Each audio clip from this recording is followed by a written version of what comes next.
by its ordinary classification.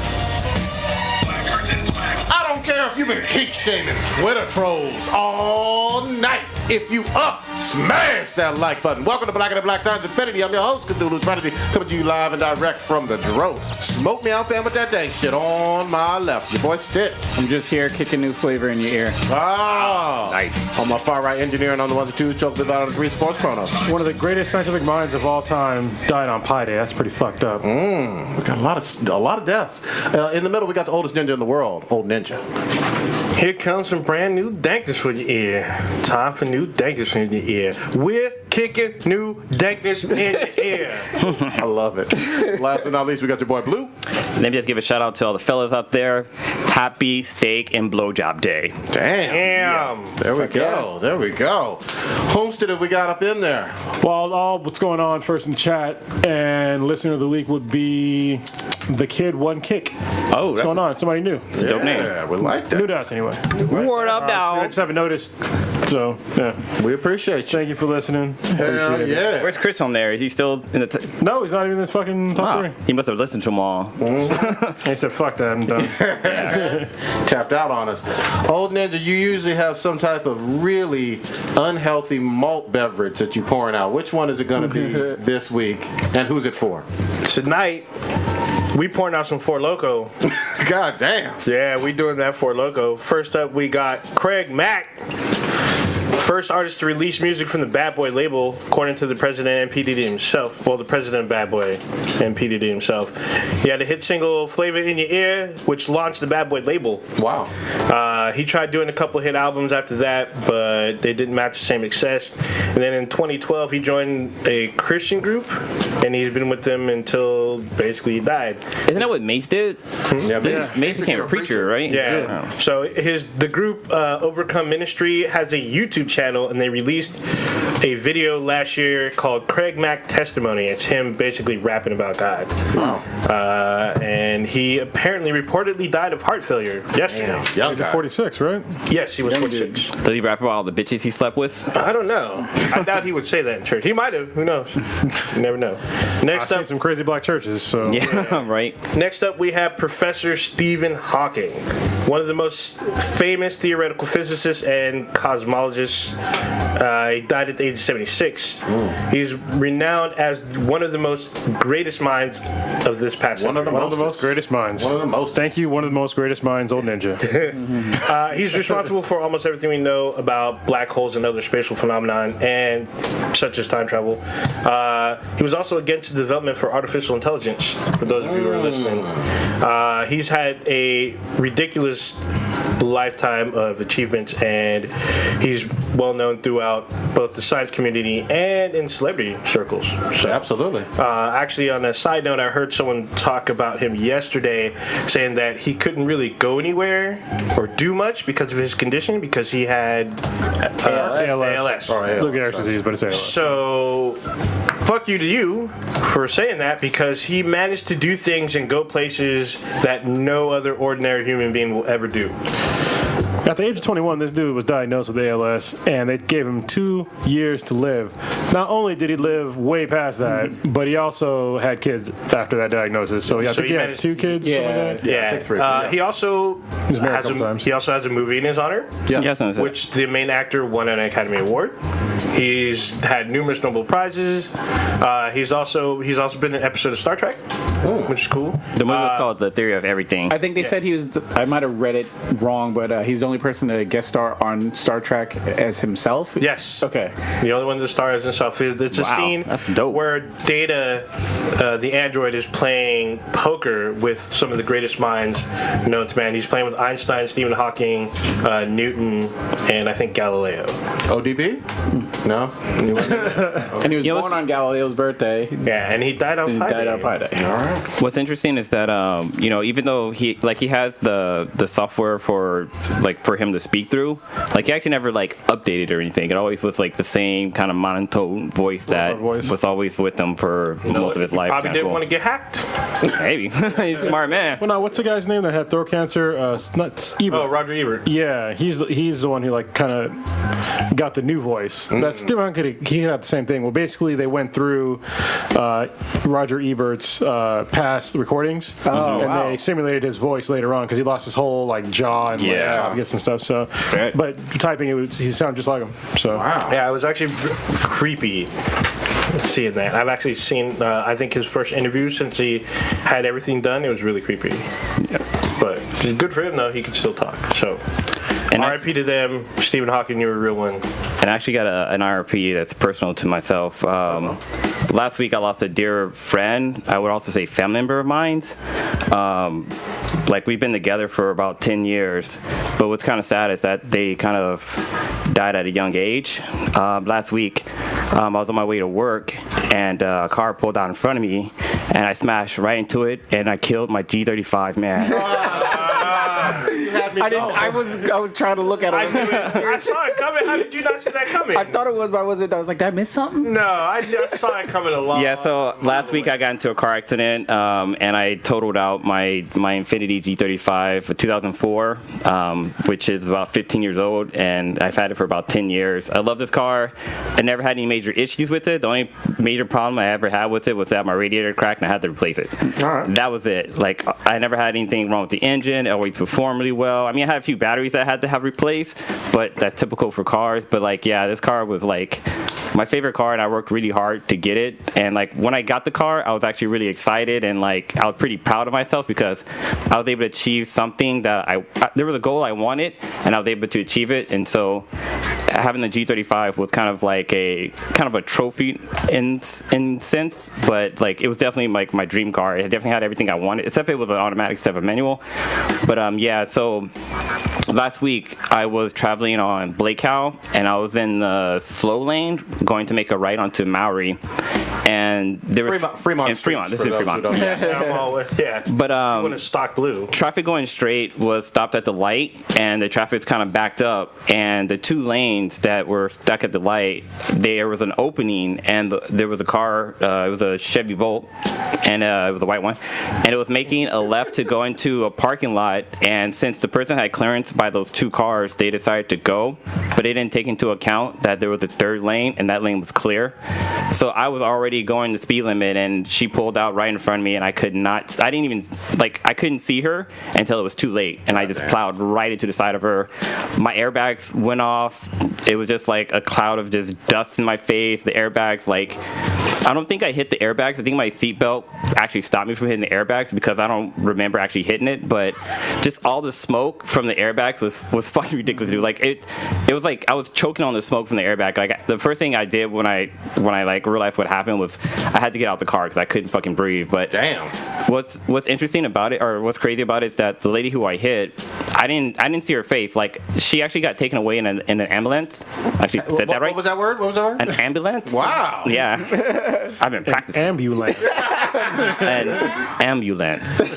And yeah, like she was actually she wasn't trapped in her car, but her curtain airbags came down, and so she couldn't really get out, and she was like kind of screaming in pain and stuff like that. So well, you hit her on the driver's side, right? I hit her on the passenger side. Oh shit. Yeah, so I mean, I'm pretty sure because I was the speed limit on that road is 40 miles an hour, and I went from a stop and I was starting to go because the lane had cleared up for me to make that right.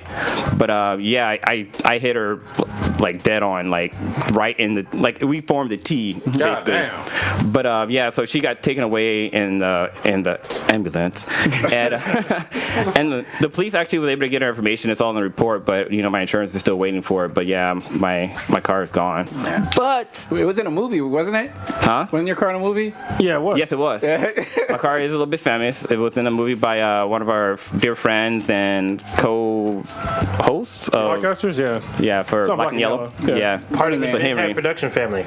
Yeah. Actually, now that you bring up airbags, it reminds me, I got to bring my fucking X5 in for Airbag recall. a recall. Yeah, because I got the Takata airbag that can kill me. Yeah, so every time, now I'm driving off, I remember, so I'm like, fuck, I could die right now. It's funny because you say that because Nissan, Infinitis are owned by Nissan, and Nissan was also impacted by that, and I was worried that my airbag had that in it, but luckily it didn't because I'm still here. Because what happened is the airbag has like basically shrapnel in it. Yeah, apparently put bullets in there instead of actual airbags. So, yeah. Actually, I think it's like 7 or 8 people have died from the shrapnel. God damn. It's ridiculous. It's like a shotgun goes off. So it just hits them in the face. And they die from fucking blunt force trauma to the Japanese face. companies assume Americans love their guns. Put some shrapnel in your It's fucking... bullets, bitch. Exactly. But Just put them out places. You hit the gas pedal, fucking gun goes off. But yesterday, I did purchase a brand new, or not brand new, it's new to me. I got a 2015 Infiniti QX60, which is an SUV, and it's fucking fully loaded, dude. It has fucking heated and cooled seats. You went from a coupe to a SUV. I went from a sports car to an SUV. You became a family man after you got married. Hey, I'm married now. He pulled a me. Yeah, but this car has like fucking everything. It's so fucking dope and it's fun to drive. But I really can't wait to get out more in it. But yeah, that's my life story. Goddamn. On with the show. That's good shit, man. We're glad you're here. We're glad you weren't hurt too badly. You know. Speaking of pain, whiplash is a bitch. Yeah, I'll bet. Cause holy shit, like after the accident happened, like I felt fine, but like I think just from being in the accident, like I was kind of shaken up a little bit. But like probably about an hour and a half to 2 hours later, man, my body started to like adrenaline starts wearing off. Yeah, I just started getting hella sore. But the next day, man, I was out. Like, I was in so much fucking pain. Like the doctor prescribed me some strong. Yeah, basically, so smoke this crack, you'd be alright. She gave me some muscle relaxant and some painkillers. It wasn't Vicodin, but it was some. It was like an ibuprofen for this. Oxycontin? Oh, I think I know. Percocet? Jesus Christ. I was in that kind of pain. Oxycontin for soreness? He's not fucking Rush Limbaugh, bro. Actually, one of my old bosses did that. He took Oxycontin for his back pain. Yeah, Oxycontin erases my fucking life. You up. Yeah. I took one once. I was like, never again, never again. Yeah, It took me to the upside down. I'm on that lean, so anyway. That's good shit, man. We're glad you're around. What? Oh, actually, so let's start off with the motherfucking top. Goddammit. DCEU news. Wonder Woman Part 2 has got Cheetah confirmed. Kristen Wiig, right? Yeah. So it was speculation, a week before? We gave a little bit of our take on it when it was speculation, but it wasn't confirmed. Now it's confirmed. What y'all think, gentlemen? This is gonna be a hard one because I can't take her as like an action hero villain person because all the roles she's ever been in is straight comedies, and even when she was on SNL, like I just can't see her in this role. Well, I mean, as like Barbara or whatever, she could pull it off. I mean, she could probably act a little seriously for that role. I mean, obviously it's not a comedic role. And then as Cheetah, just fucking CGI. So I don't really see a huge problem, but yeah, you're right. I mean, she's normally a comic actor. But at the same time, I mean, we've been wrong about other actresses or actors being superheroes. Yeah, like Gal Gadot. Heath Ledger. Yeah. Old Ninja, you got anything on this one? You don't even care, huh? I don't know. It's just weird. I would expect. I'm wondering how they're gonna do Cheetah. Is she gonna be like cursed, or is she gonna be Barbara and then like transform into Cheetah towards the end of the movie, middle of the movie? She better be cursed. I mean, that's yeah, it's just part of the. So I don't know what to think. The lore. I guess we'll just wait and see. I mean, we do have Patty Jenkins back, so yes, she's definitely confirmed. I would like to see what she's going to look like as Cheetah, like some screenshots, you know? Yeah. To really weigh in. I'm going to remain a little bit neutral on this one. If she looks like Chitara, I'm all about it. I mean, for her to like not do CGI and just do like body paint, she would have to put on probably a good 50 pounds of muscle. Yeah, like a good 50 pounds of muscle. They can also do prosthetics too. Yeah. That could look funky, man. Bodysuit. Well, I'm just thinking, like, I mean, when they did the original Mystique, like, she had stuff on her body. I mean, she didn't have her prosthetics on and stuff like that, but like the way everything was on her was kind of cool. Yeah. That's true. But that was early 2000s, and we're in 2018 now. Yeah. You know, She's we have a gotta be higher yoked. standard. Yeah. I mean, maybe. Again, that's why I kind of want to see it. I'm not going to shit on it quite yet. Yeah. Because I think Cheetah is super important to Wonder Woman's lore. You know, she's a great villain. If she pulls it off, she pulls it off. It'll be interesting to see. Like you guys said, I'm gonna just be reserved about what it is that until I see something like some shots or that first trailer, and then I'll be like, oh, maybe it'll work and everything. Right now, it's just we see the headshot of the actor and then the art of the character, like from the comic. Yeah, so it's like, and it's kind of hard to picture, but yeah. They've been able to pull it off before, so we'll see. And I think this movie comes out in towards the end of 2019, something like that. I feel like we got not 2 years, but like a year and a half for it. Yeah, and Kristen Wiig isn't like an unattractive woman. Like she's pretty. She's not bad looking. And Derek wants a bio on Cheetah. Oh, give it to us, Kronos. Well, she's cursed from some god from, I think it's the Amazon, like the actual Amazon or some shit like that. Yeah, is she a form? She's like the Lucifer story, right? She's like one of the best, one of the most lauded, and then does some stupid shit and then gets cursed. Yeah, well, she's a doctor, and then she was like an archaeologist thing too, right? And then she found like this place of like where God was, and she got cursed, and so she has to eat flesh to like, because she's cursed. So she goes around killing people and like eating them and shit like that. It's pretty crazy, but they don't tell you that she's cursed like real bad until like later on. So this is like what the modern Cheetah looks like. This is what I'm gonna expect from the show. Give me a second here. Yeah, so this is a shot of. This is the rebirth Cheetah. Yep. And I mean, she looks like a naked kind of cheetah woman. Kind of like a cheetah werewolf type thing. With tits. Yeah. Yeah, big furry tits. And claws. So this movie's gonna do really well for the furry community. Just joking. So we'll fucking see. Who knows? See, when I think of Cheetah, I would think of like from the animated series version of her, where she's kind of a little bit more kind of tame looking. Oh, like slender? Yeah. Or like this one? Yeah, like that. That's a Cheetah I know. That's from, I believe, I thought I was going to say that. I thought that was from Young Justice. Yeah. Because she does make an appearance in there. This is like, this is from the anime. It's just a little thinner, but yeah, she's definitely got to be like in shape, like really good shape for this. Yeah. Certainly. That's her from, like, I think that looks like the animated one. Yeah. So pretty close. But I don't expect her to have a six-pack ab like that, because that shit's unimaginable. It's not unimaginable. You can get it. I can fucking get it. I got a fucking 4-pack right now. Not to sidetrack too much, but I feel like if we had gotten an awesome like Wonder Woman animated series, back in sometime in the 90s or late 80s or something like that, we would have seen really good depictions of like the character arc of Cheetah like on the small screen, and probably had a very different notion about her, in terms of like just everybody knowing.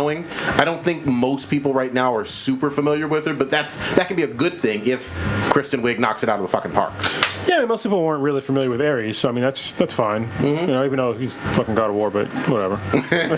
I'm familiar with him from the God of War games. Yeah, I'm a Greek mythology guy. So. There you go. Go ahead. No, I was gonna say, is Cheetah in the Injustice game? I think she was in one of them. I think so. I haven't played part 2. Well, I played 1. I'm looking at some of the images now, and it came up for some reason. And I was wondering if she was in the game or not, or is it just... She probably is in Injustice 2. Let's see it. Injustice 2 Cheetah? Yes, she is. There you go. Oh, okay. What's she look like? Actually, that's a pretty good fucking look. Yeah. She looks badass in that. Yeah, she looks like she just stepped out of Wakanda. This is her from Injustice. I forget which one it is. Yeah, that's cool if they do, like if they go with that look. I could go with either one of those. Yeah. Build up the character, make her badass. I just want to know if she has panties on though. Yeah. Sexualizing that pussy though. Yeah. Because she's a cat. What's wrong with y'all? What's going on?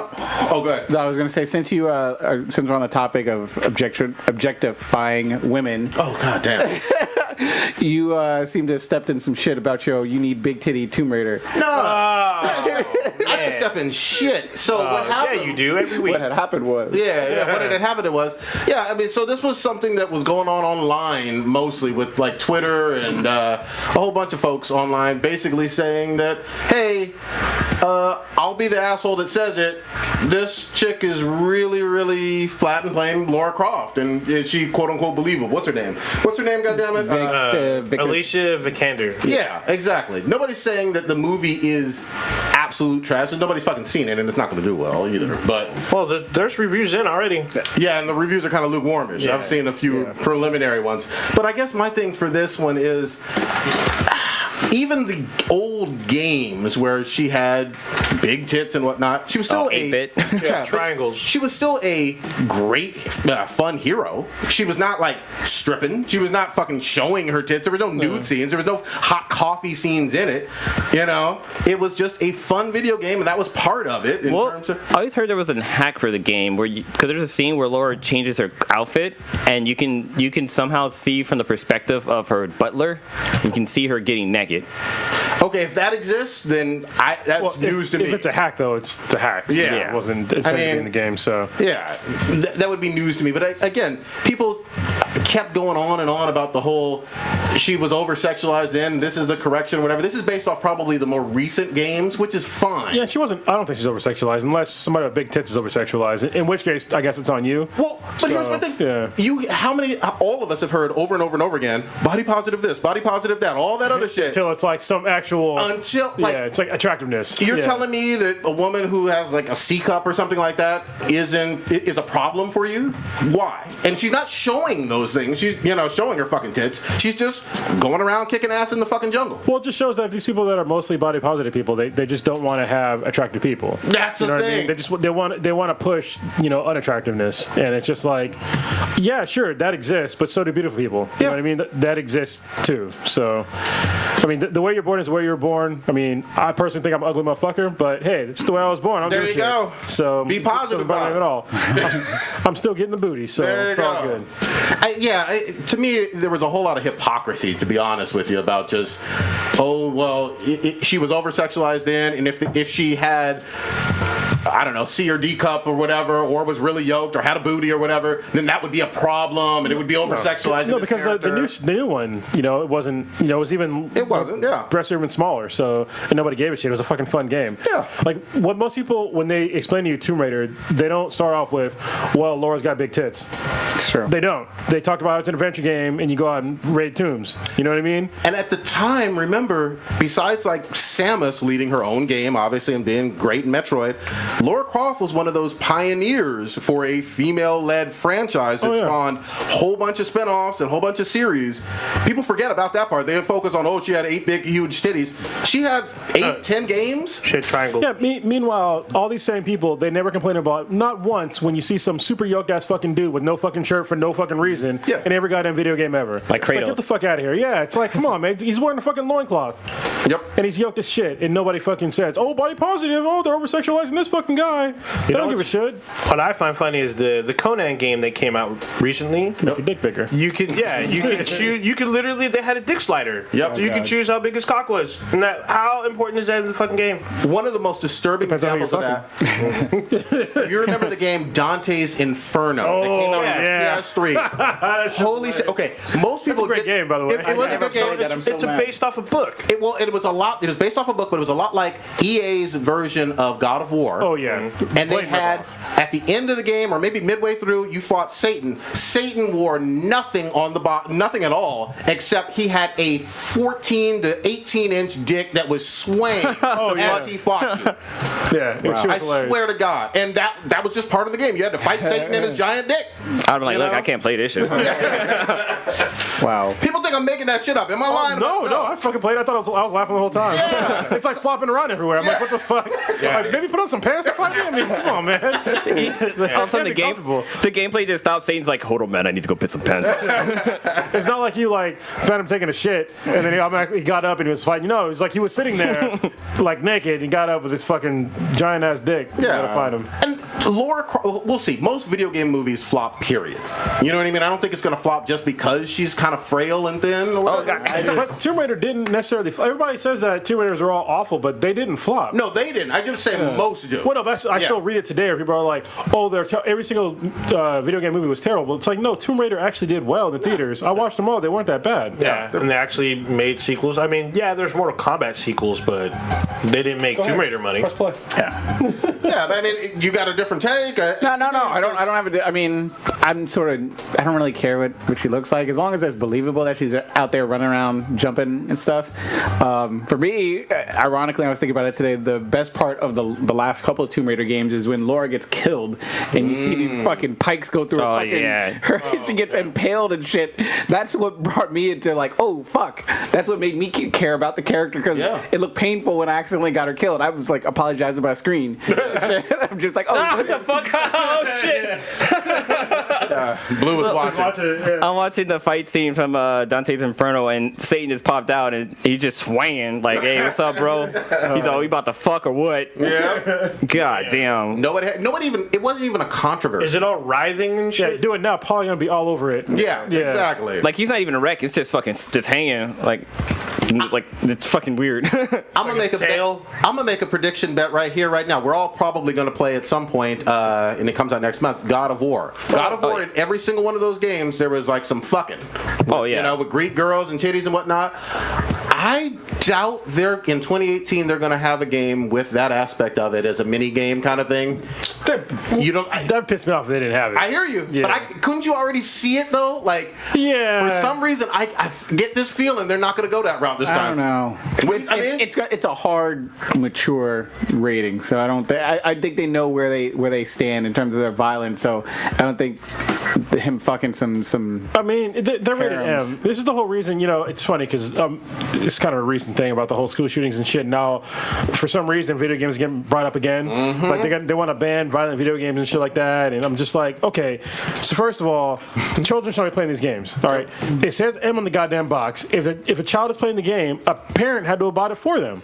Like we already have a law for it. So what the fuck are you gonna do? I mean, it's been this way since like '94. Yeah, like ESRB came out a long fucking time ago, and like it's up to the parents on whether or not to play those games because they bring them home and they're playing them. And if you let your kid play fucking GTA and they're below the age of, probably 16 or 17, you're a fucking asshole parent. Yeah. You're a piece of shit. Yeah. They should not be playing those kind of games. Yeah. I don't care. Oh, he's so mature. No, your kid is not mature. He's not. Your kid is basically fucking retarded. Yeah. Every kid is. And I think there's two different camps too. There's like the ultra hyper violent ones, and then every now and again you have some with extreme sexual content in it too. Yeah. You know what I mean? Like you can have, and then sometimes you have it with both. For some reason, I don't feel like God of War is going to go there with the sex though. They're going to go there with violence, but I don't think they're going to bring it in 2018 with that. I hope they do. Like, I could be wrong. I will message them on Twitter and be like, hey, where's my fucking sex scenes? Yeah, the Greek titties are important. Oh, you know what I mean? Yeah. Well, now it's Norse titties. This is true. I mean, even this probably be stupid to have for the game, but they should have it like, I guess, with Call of Duty where, they had that one violent scene where there was a part where you can bypass that. Yeah. But they could do something like that and still have the adult stuff in there, but everybody's going to play that shit anyway. In God of War, it's an option. You have to find it. It's usually in the very beginning of the game. You have to find. It's not obvious somewhere you have to go. Yeah. But I found that shit every time, man. I'm looking for it. I went looking for it too. Like orbs for it too. And fucking Call of Duty, I shot all them goddamn civilians. Yeah. I sure fuck it too. I don't give a fuck. Let me see what this is all about. I was like, can I replay that level again? Some got away. And then when I got shot in the face, I was like, you know what? I kind of deserve that. I just wanted to fucking murder his rampage. God dang. God damn. Gotta remember, we got another video game movie coming out next month. Rampage. Yeah. Oh shit, I forgot about that. Yeah, okay. They've been pressing pretty hard about that. It looks like they're kind of focusing on the ape being like the hero, perhaps. But I want to say it's gonna suck, but Jumanji was good, so it's all up in the air. Jumanji was legit good. I mean, it's not. I mean, The Rock isn't the only one in it because it has Naomi Harris and it has fucking Jeffrey Dean Morgan. So should be good cast. Negan, right? He's gonna pull out Lucille and kill them all. Yeah. Oh, that'd be dope. So. Yeah, we'll fucking see. I still gotta see fucking Jumanji though, man. That movie's so good. It's on Blu-ray. I got it saved on my DVR right now. Is it on Blu-ray? Yeah, it's about to be a Blu-ray next week. That shit's on Laserdisc, bro. Taking the shit back. God damn. Fucking 8-bit. Homestead of Sawdust, Jessica Jones. Should we jump in? I watched the whole thing. I'm on episode 9, I think. Yeah, I think I'm about.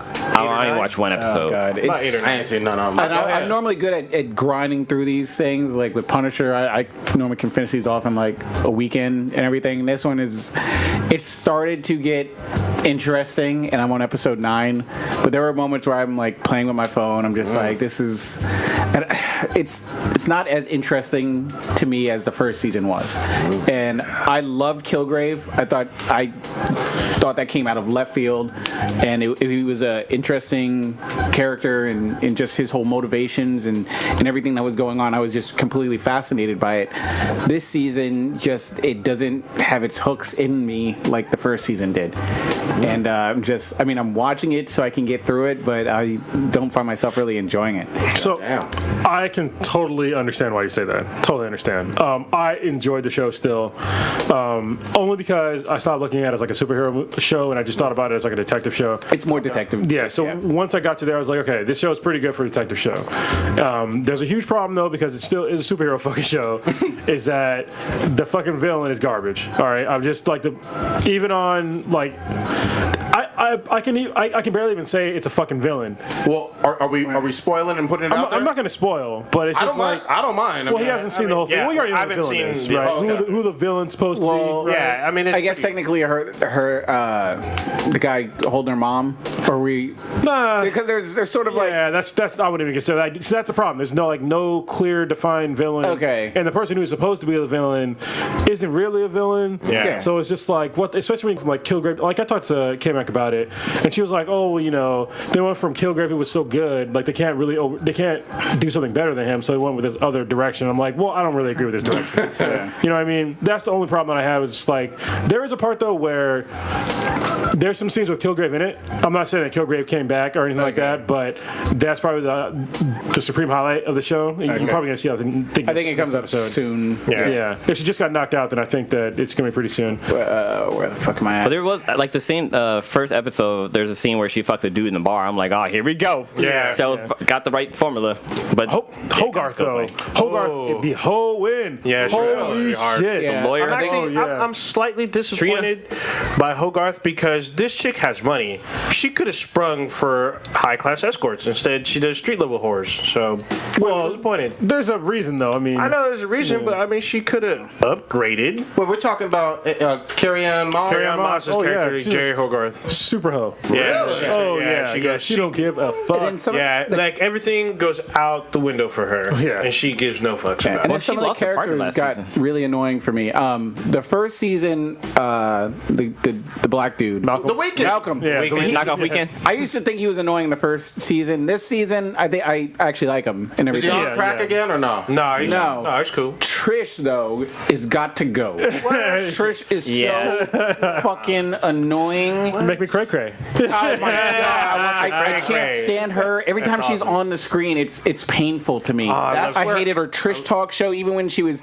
popping up doing her guest appearances on The Defender, I'm just like, oh my god, this bitch. Now it's like they, not to say she's in a star leading role in this thing, but there's a sort of a pretty big plot. She's a key part of this plot, and it's just like, I don't care about your fucking childhood fucking show that you had and you being strung out and shit. Now she's all addicted to the fucking inhaler and dumb shit. The last thing I saw, she got Malcolm fucking.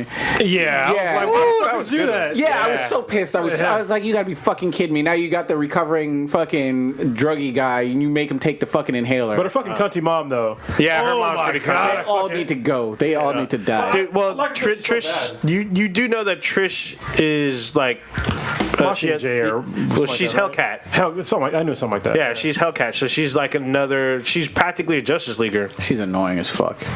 She So, was or not kinda- Justice Leaguer, fucking, god dang it, Avenger. There we go. She was real rough for me even the first season because I kept saying Yeah. like, I don't care about your radio show. Like, Yeah. you know what I mean? Like only when it related to like Kilgrave and Jessica, but there seemed to be, I knew about her love interest and all this other stuff with like the cop, and I was like, Well, Yeah. it seems like she has like like you. her video show is like a talk show, but she wants to try to be like a serious fucking reporter when Yeah, she's just she doing does. fucking gossip type shit. So I do like her backstory because her mom kind of like fucking fucked her up and has no qualms about it, which I think is more interesting than her love life and shit. But when she starts doing shit and like tries to do this whole like superhero shit, I was more invested in that. I'm liking the show, but I'm not loving it. y'all know that- Definitely not like season 1. Did y'all know that Malcolm was actually a Power Ranger? yeah, I heard about that. I was just looking show at that me right this now. proof. Hold on. Yeah. Yeah, so he's from He from put on Power some, Rangers. he's jacked this season. What the fuck? He hit the weights. He's He's getting ass this season. He be Yeah. fucking. Yeah, he's from Power Rangers RPM, He which be is he fucking. fucks Trish's whore ass. Woo! Ooh. He fucks Trish? Yeah, man. He goes deep inside. She take that BBC deep. God damn. Yeah. That was probably one of the most graphic scenes there. I mean, He was like, look at me. yeah, he She was like, I see Yeah, you. went yeah, captain on her? yeah. Holy fuck. This motherfucker was a captain. So we are looking at the actor who plays Malcolm and Jessica Jones as a Red Ranger. Sorry if I'm in a picture. Hold on, I gotta do something real quick. So yeah, usually the Red Ranger is the leader of the Power Rangers, Usually. Give me 1 second. I'll pull it up for the chat room. I gotta do something. unless you're Yeah, green. for those in the chat. But those of you listening, and you're wondering what the fuck we're mumbling about, yeah, just look up, I don't know the actor's name, but just look It's, up Malcolm, Jessica Jones, and then Power Ranger. It's Ika Darville. Look at I think that's that. pronounced right. Look at that. I'm looking at it right now. We showing respect. How the hell? How do you spell But yeah, I'm really. EKA? Is it 10 episodes? Is it 12? I'm trying 13. to think. 13. Fuck. I want to go. Yeah, I believe I'm an episode behind Stitch, maybe 2. Yeah, I think I'm episode 8. Yeah, it's a So rough. because you dropped some stuff that I didn't know about, which is fine. okay. I'm about You're to get there. forcing yourselves to push on through. Yeah, I'd say the last 2.5 episodes, it started to pick up the pace finally. Okay. And it just felt like 1 through 7, it was just spinning its wheels. I'm like, okay, where are we going with this? Where are we going? Where are we going? Kind of Jessica doing her own thing. I want to be a detective. Oh, I'm drunk. The superintendent, I kind of like him, but he's a dick. That's Malcolm for everybody that's in the chat room. It's a Red Ranger. Yeah, it's just back and forth, sort of annoying. I enjoy Jessica as a character and everything. I just think that they're just spinning her wheels with When this does the whole. Did they- I need to find out about my family kind of. Did they work on her fighting skills and choreography? No, but Jessica Jones? Yeah. No, and they shouldn't. But I mean, like, in terms of her looking even interested in, I know she's super strong and she's believable in that. Yeah. But in terms of, like, even in Defenders, She's Yeah, not she was really bad in fighting Defenders. anybody. she just kind of was. Yeah, well, she's not like she's just strong. She's not like a fighter. She's not trained to fight. She's just strong. All right. Yeah. yeah. Well, so in this She doesn't even season- want to fight. Yeah, I Talks know, about all the man. time. Yeah. Yeah, she focuses more on her investigations and trying to basically make a name for herself than trying to chase down people. I'm It's confused, just that I guess. Oh, so okay, so maybe it's the Asian dude that's going to be the fucking bad guy. 'Cause I have no idea. Does that plot line just vanish? I already told you. Okay. He's not really a fucking bad guy. Okay. Yeah. I'm sorry to fucking spoil. I'll spoil that for everybody. But there's not, in my opinion, there's not really a fucking bad guy. Wow. So Well, it took 2 years for them to have a season 2 because the original episode aired November 20th of 2015. Yeah, because they did another they did Daredevil. Defenders. yeah, and the Defenders, Luke Iron Cage, Fist. Iron Fist. Yeah, but Punisher. well, Daredevil had like 3 seasons so far. Two. No, it's only Okay, two. two. Yeah. So he's been the longest. He's been MIA for a while. Well, it was in Defenders, but Well, yeah, but compared to his season 3, Well, I mean, I know Luke Cage is coming back, and I expect after Luke Cage, they'll bring back Daredevil, and then Iron Punisher. Fist, and then maybe I'm not looking for Defenders Iron again. Fist. yeah. Just watch the last episode of Iron Fist. That's the only coolest. I didn't that's the finish entire- Iron Fist. Well, no, just watch the last one. That's it. You don't have to watch everything in between. It doesn't fucking I matter. didn't care about the brother and sister. They were fucking annoying. Yeah. I assume maybe they died because I haven't seen them in any other ones, or maybe they. I don't. one of fucking them's know. in the Defenders. She's in the sister's in one of the early episodes. Maybe the brother got killed out. I did like the scene because I only watched the first episode, but the scene where the lady hired Jessica to spy on her boyfriend, and it turned out he was like cheating on her, and then she asked Jessica to kill him, Yeah. Oh, okay, yeah. That's and she gave her that ultimatum like, oh, would a vigilante like kill you, or would they let you live and stuff like that? That was kind of cool.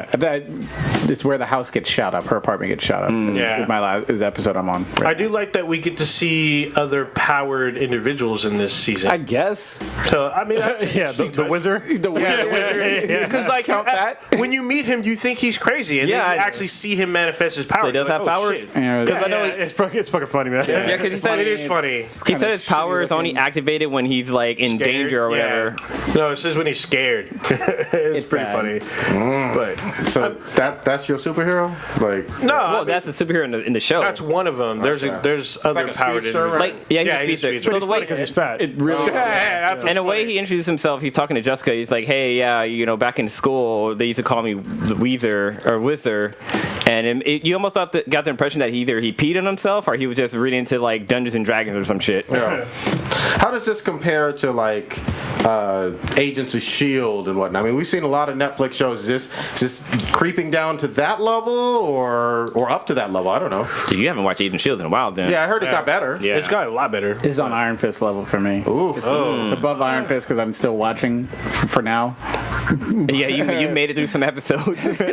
Hey, you're almost to the end though. But I didn't watch Inhumans. I don't know. That was brutal. Inhumans was hard to I didn't watch. watch it either. That was I'm canceled, fucking right? Inhuman fan. I think it's still up in the air, but they. Oh no, it's canceled. No. That is definitive. It is gone. Fuck that show. Yeah, I saw the first episode of Inhumans. Could you imagine they recorded that shit in IMAX and had it in the theaters and shit? And That's what I was saying. Like, and that shit was just fucking garbage, even when I watched it on TV. you got to let go of anybody who was responsible for being a part of it. no Yeah. shit. You know what I mean? It's like, you know what you do now? You clean my fucking toilet. You don't like it? Get the fuck out. Especially with like MCU, like that label. You know what I mean? You know, anything in the movie theater that has Marvel on it. You know, You just deactivate their key card. You don't even. Yeah. You don't even all work emails. You're like, boop. damn. Dude, Inhumans has a 10% on Rotten Tomatoes right now. Yeah, it was atrocious. That was fucking awful fucking bullshit, man. Blech. But we will fucking see. You know what I will say, just staying with movies, I can't believe Incredibles 2 is like right around the corner. You know? We've waited fucking 10 years for this. I'm excited for that. Shit, I'm you know? excited too. Well, we had waited 10 years for the next Finding Nemo movie, or at least when we got Finding Dory. That wasn't bad. It wasn't as good as the first one. And I always get confused with these fucking things. I need like a big flow chart. Incredibles is Disney or is that Pixar? Disney. Pixar is Disney. Okay. Yeah. So they're all, but DreamWorks is something completely different. Yeah, DreamWorks is Okay. different. So like Monsters Inc. is DreamWorks. Okay. Voltron is DreamWorks. So when you say Disney movies, I can say Incredibles. Yeah. Okay. Yeah. Got it. Pixar was independent initially. Yeah. And then Disney Bought them. came with the suitcase. Like they bought the MCU. Because Iron Man wasn't under Disney. And they bought Lucasfilm. Yep. Yeah, So- and then it's funny because Lucasfilm was the one that started Pixar, and they're going to sell to Apple. Apple passed up, Disney bought Pixar. I thought Apple did own Pixar for a while. They passed it. They may have like talked about it, but then Disney picked it up. I think they create a lot of the software that Pixar Yeah, but was they using. didn't. They didn't like own like the percentage that Disney owns. I mean, they may have had like some of their like the software, like you said, but Let's stay Disney with, Pixar. let's stay with some fucking movies, goddammit. This one had some controversy with it and shit. Obviously, Black Panther's still fucking killing it over in the box office. Dude. Go ahead. No, I was gonna say something about. I want to step on your toes. You're All talking about what they're sitting at right now. Well, yeah, they're over $1 billion. They're over $1 billion, which is great. We can talk about that a little bit later. There was another movie that came out, which was A Wrinkle in Time, Ava DuVernay's movie, and it Disney. yeah, another Disney one. It did okay-ish. You know, not spectacular. It's so nowhere near fucking Black Panther numbers, but it came in at number 2 and had some mixed Rotten Tomato scores. I know none of us actually saw it. Well, it was for opening weekend for something that got pushed that fucking hard. That was a flop. It made like $43 million over the whole weekend. I think even lower. I thought it was 33. Was it? Yeah. Those are awful numbers, especially for as hard as they were pushing for it, and for as hard as I was seeing in some of these black nerd groups saying that, oh, if you watch Black Panther, you better watch fucking Wrinkle in Time. I'm like, no, I fucking don't. No, I fucking don't. First of all, I'm not in the fucking demographic for that shit. I read that book when I was a kid. Yep. And I was looking forward to it, but once, to be honest with you, when I saw the preview, I was like, this is a little over the top. Like, it's a little over the top. Like, they had like a whole bunch of CGI. I don't know what the fuck was going on with fucking makeup and shit.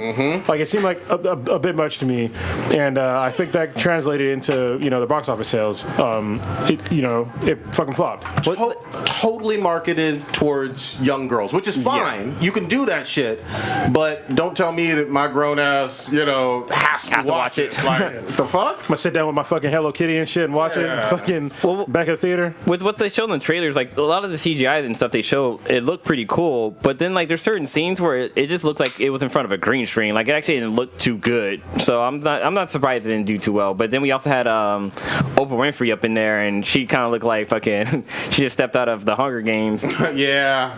It had to look like Hunger Games meets, what was that, Johnny Depp, Alice in Wonderland bullshit? Oh, yeah. Fuck that. Tim Burton, I think. Yeah. So, And I mean, here's the thing: is that it's okay to want to support movies, but support good movies. All right, don't support a movie just because it has black actors in it, or because it has Asian actors in it, or whatever the fuck demographic you might happen to be.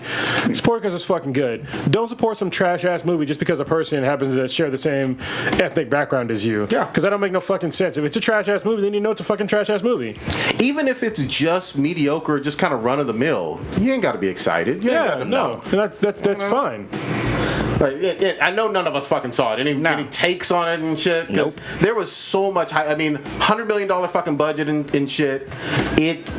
and we'll see if it breaks even, down the road, maybe overseas. Who's the director for That this? This is Ava DuVernay. That's highly doubtful. Yeah, I mean, Doubtful. I talked my shit about, J-Law and her fucking flops. This goes in the same bucket, potentially, and it's looking that way. And I mean, it's a shame. I mean, I don't know much about the director's history, but I hope she gets another chance. If she can, possibly make a better movie next time, I hope she learns from her mistakes. But I mean, I think right now Hollywood is in a place to where they kind of roll the dice with two. I don't want to say new directors, but two lesser known directors with Ryan Coogler and Peggy. What's her last name?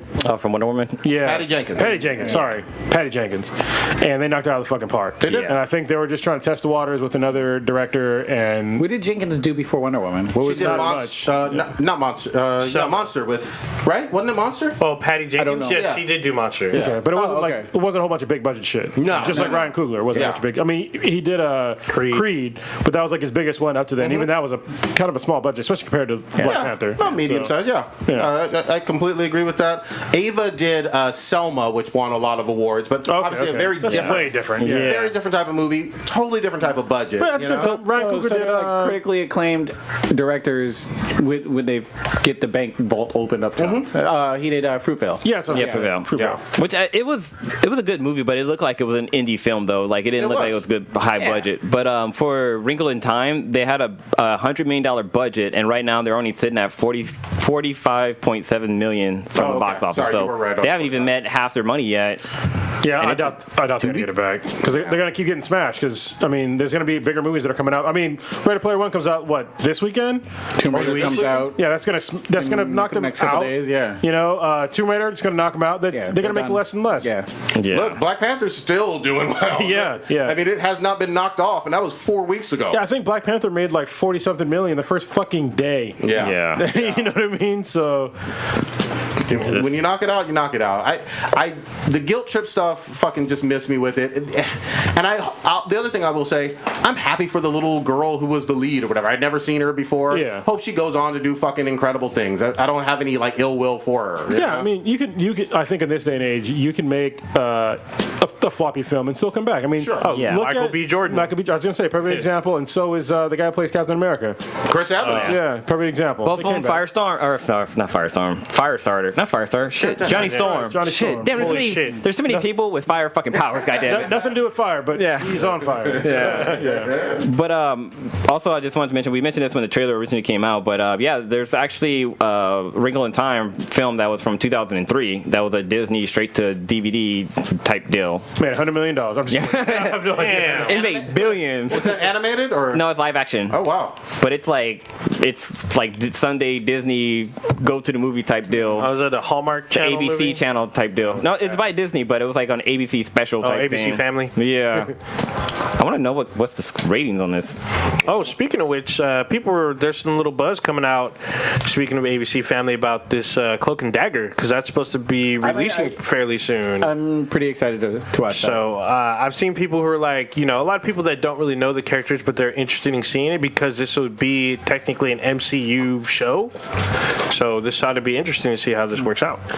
I'm curious about it. I mean, Cloak and Dagger touched on some dank shit with like interracial romances back in the day and drug use and a whole bunch of other stuff. It's based on the trailer I saw. I guess it's taking place in New Orleans, where their story that they're filming is going to take place in. So I hope I'm willing to give at least the pilot and maybe one other episode a chance to get the feel for it. yeah, so I'd be pretty interested, especially not to always see everything sort of centralized in New York. Yeah. it's sort of good sometimes. Like I really like The Runaways, and that was like in LA, and then this being in New Orleans, I think is pretty cool. So it's sometimes pretty good, I think, to see different sort of backdrops and geographical locations rather than just be like Hell's Kitchen. Yeah, Hell's Kitchen. over and over. Yeah.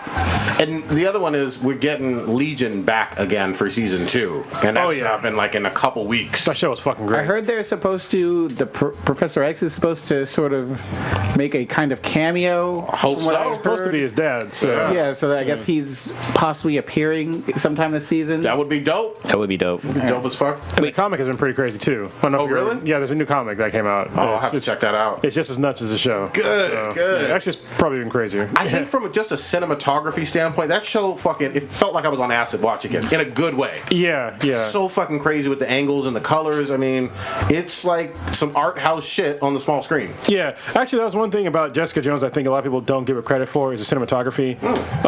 If you go back and actually like watch the show, they do some really cool shit with the with blurring the screen to exactly where they want you to look. Okay. They do it a lot. Most people don't notice because they're already looking there because they don't notice that they made you look subtle. there. Yeah. Yeah. And there's some other shit where they do it like a macro lens plus a blurry lens effect. They do some really cool and then also where they put the cameras. Like there'll be scenes where literally they'll block off like a good 75% of the screen with like an object, but you don't really notice because you're looking right where they want you to look. So it's really cool. Did Jessica Jones do that thing where they had the mandatory we have all female director kind of thing? Was that with Jessica Jones? I don't know, Maybe. but that shit don't really matter to me. no, I'm just saying. I can't remember if that was a thing. I kind of remember. It might have been. I thought they did before, yeah. Yeah, I think we talked about it. That season 2 was going to be, but it doesn't really matter to me. It matters about telling a good story. Yeah, it seemed cohesive to me. So Okay. if it was different directors, it didn't seem to matter. Except for there's one episode that stood out. I want your Craig In a bad way or a good way? No, in a good way. Okay. There's, I think it's like episode 11 or 12. Okay. I think it's probably 11. Okay. Where it's like it's really fucking funny. So Kind of jump back to A Wrinkle in Time. So I looked on Rotten Tomato, and the movie that came out in 2004 has a score of 42% on there, whereas the one that came out in 2018 has 36%. So the older movie is actually a little bit better than the newer movie, which is kind of funny. Getting trashed on there. It's Yeah. not good. Rotten Tomatoes has so much fucking power, man. Like they can make or break your opening weekend. Yeah, they couldn't fuck with Black Panther though because there was the DC folks were going to come at it and give it bad ratings, but Yeah, those weren't, to me, those weren't even DC. Yeah, they were- folks. I don't think if so. you hadn't seen the movie and you were just hating on the concept of it, you were just an asshole piece of shit, Yeah. man. And most people in general, around the world, most people liked it. I don't know. Except for Chinese. I was an asshole about Justice League only because I knew there was continuity problems. So I Yeah. was just like, I'm not gonna fucking watch it. Well, and we all had our problems with Beavis. You know what I mean? And Yeah, yeah. So, and Snyder's just a bad director. I'm willing to say it now. Yeah. I mean, what else? No, I mean, I liked Watchmen, but that was a long Watchmen time was ago. That was, Actually, I like Sucker Punch, but it has its issues. And yeah, that's rough. The thing about Justice League, what sucks, is he left mid-production because of family tragedy. yeah. And there's rumors going around that maybe that wasn't all that much the case. Maybe it was more like, get the fuck out of here. You don't know how to fucking direct. This cut is so awful. We need to fire you and use another excuse. At least that's been rumored. are you saying that they murdered his daughter? Yeah, right? God damn!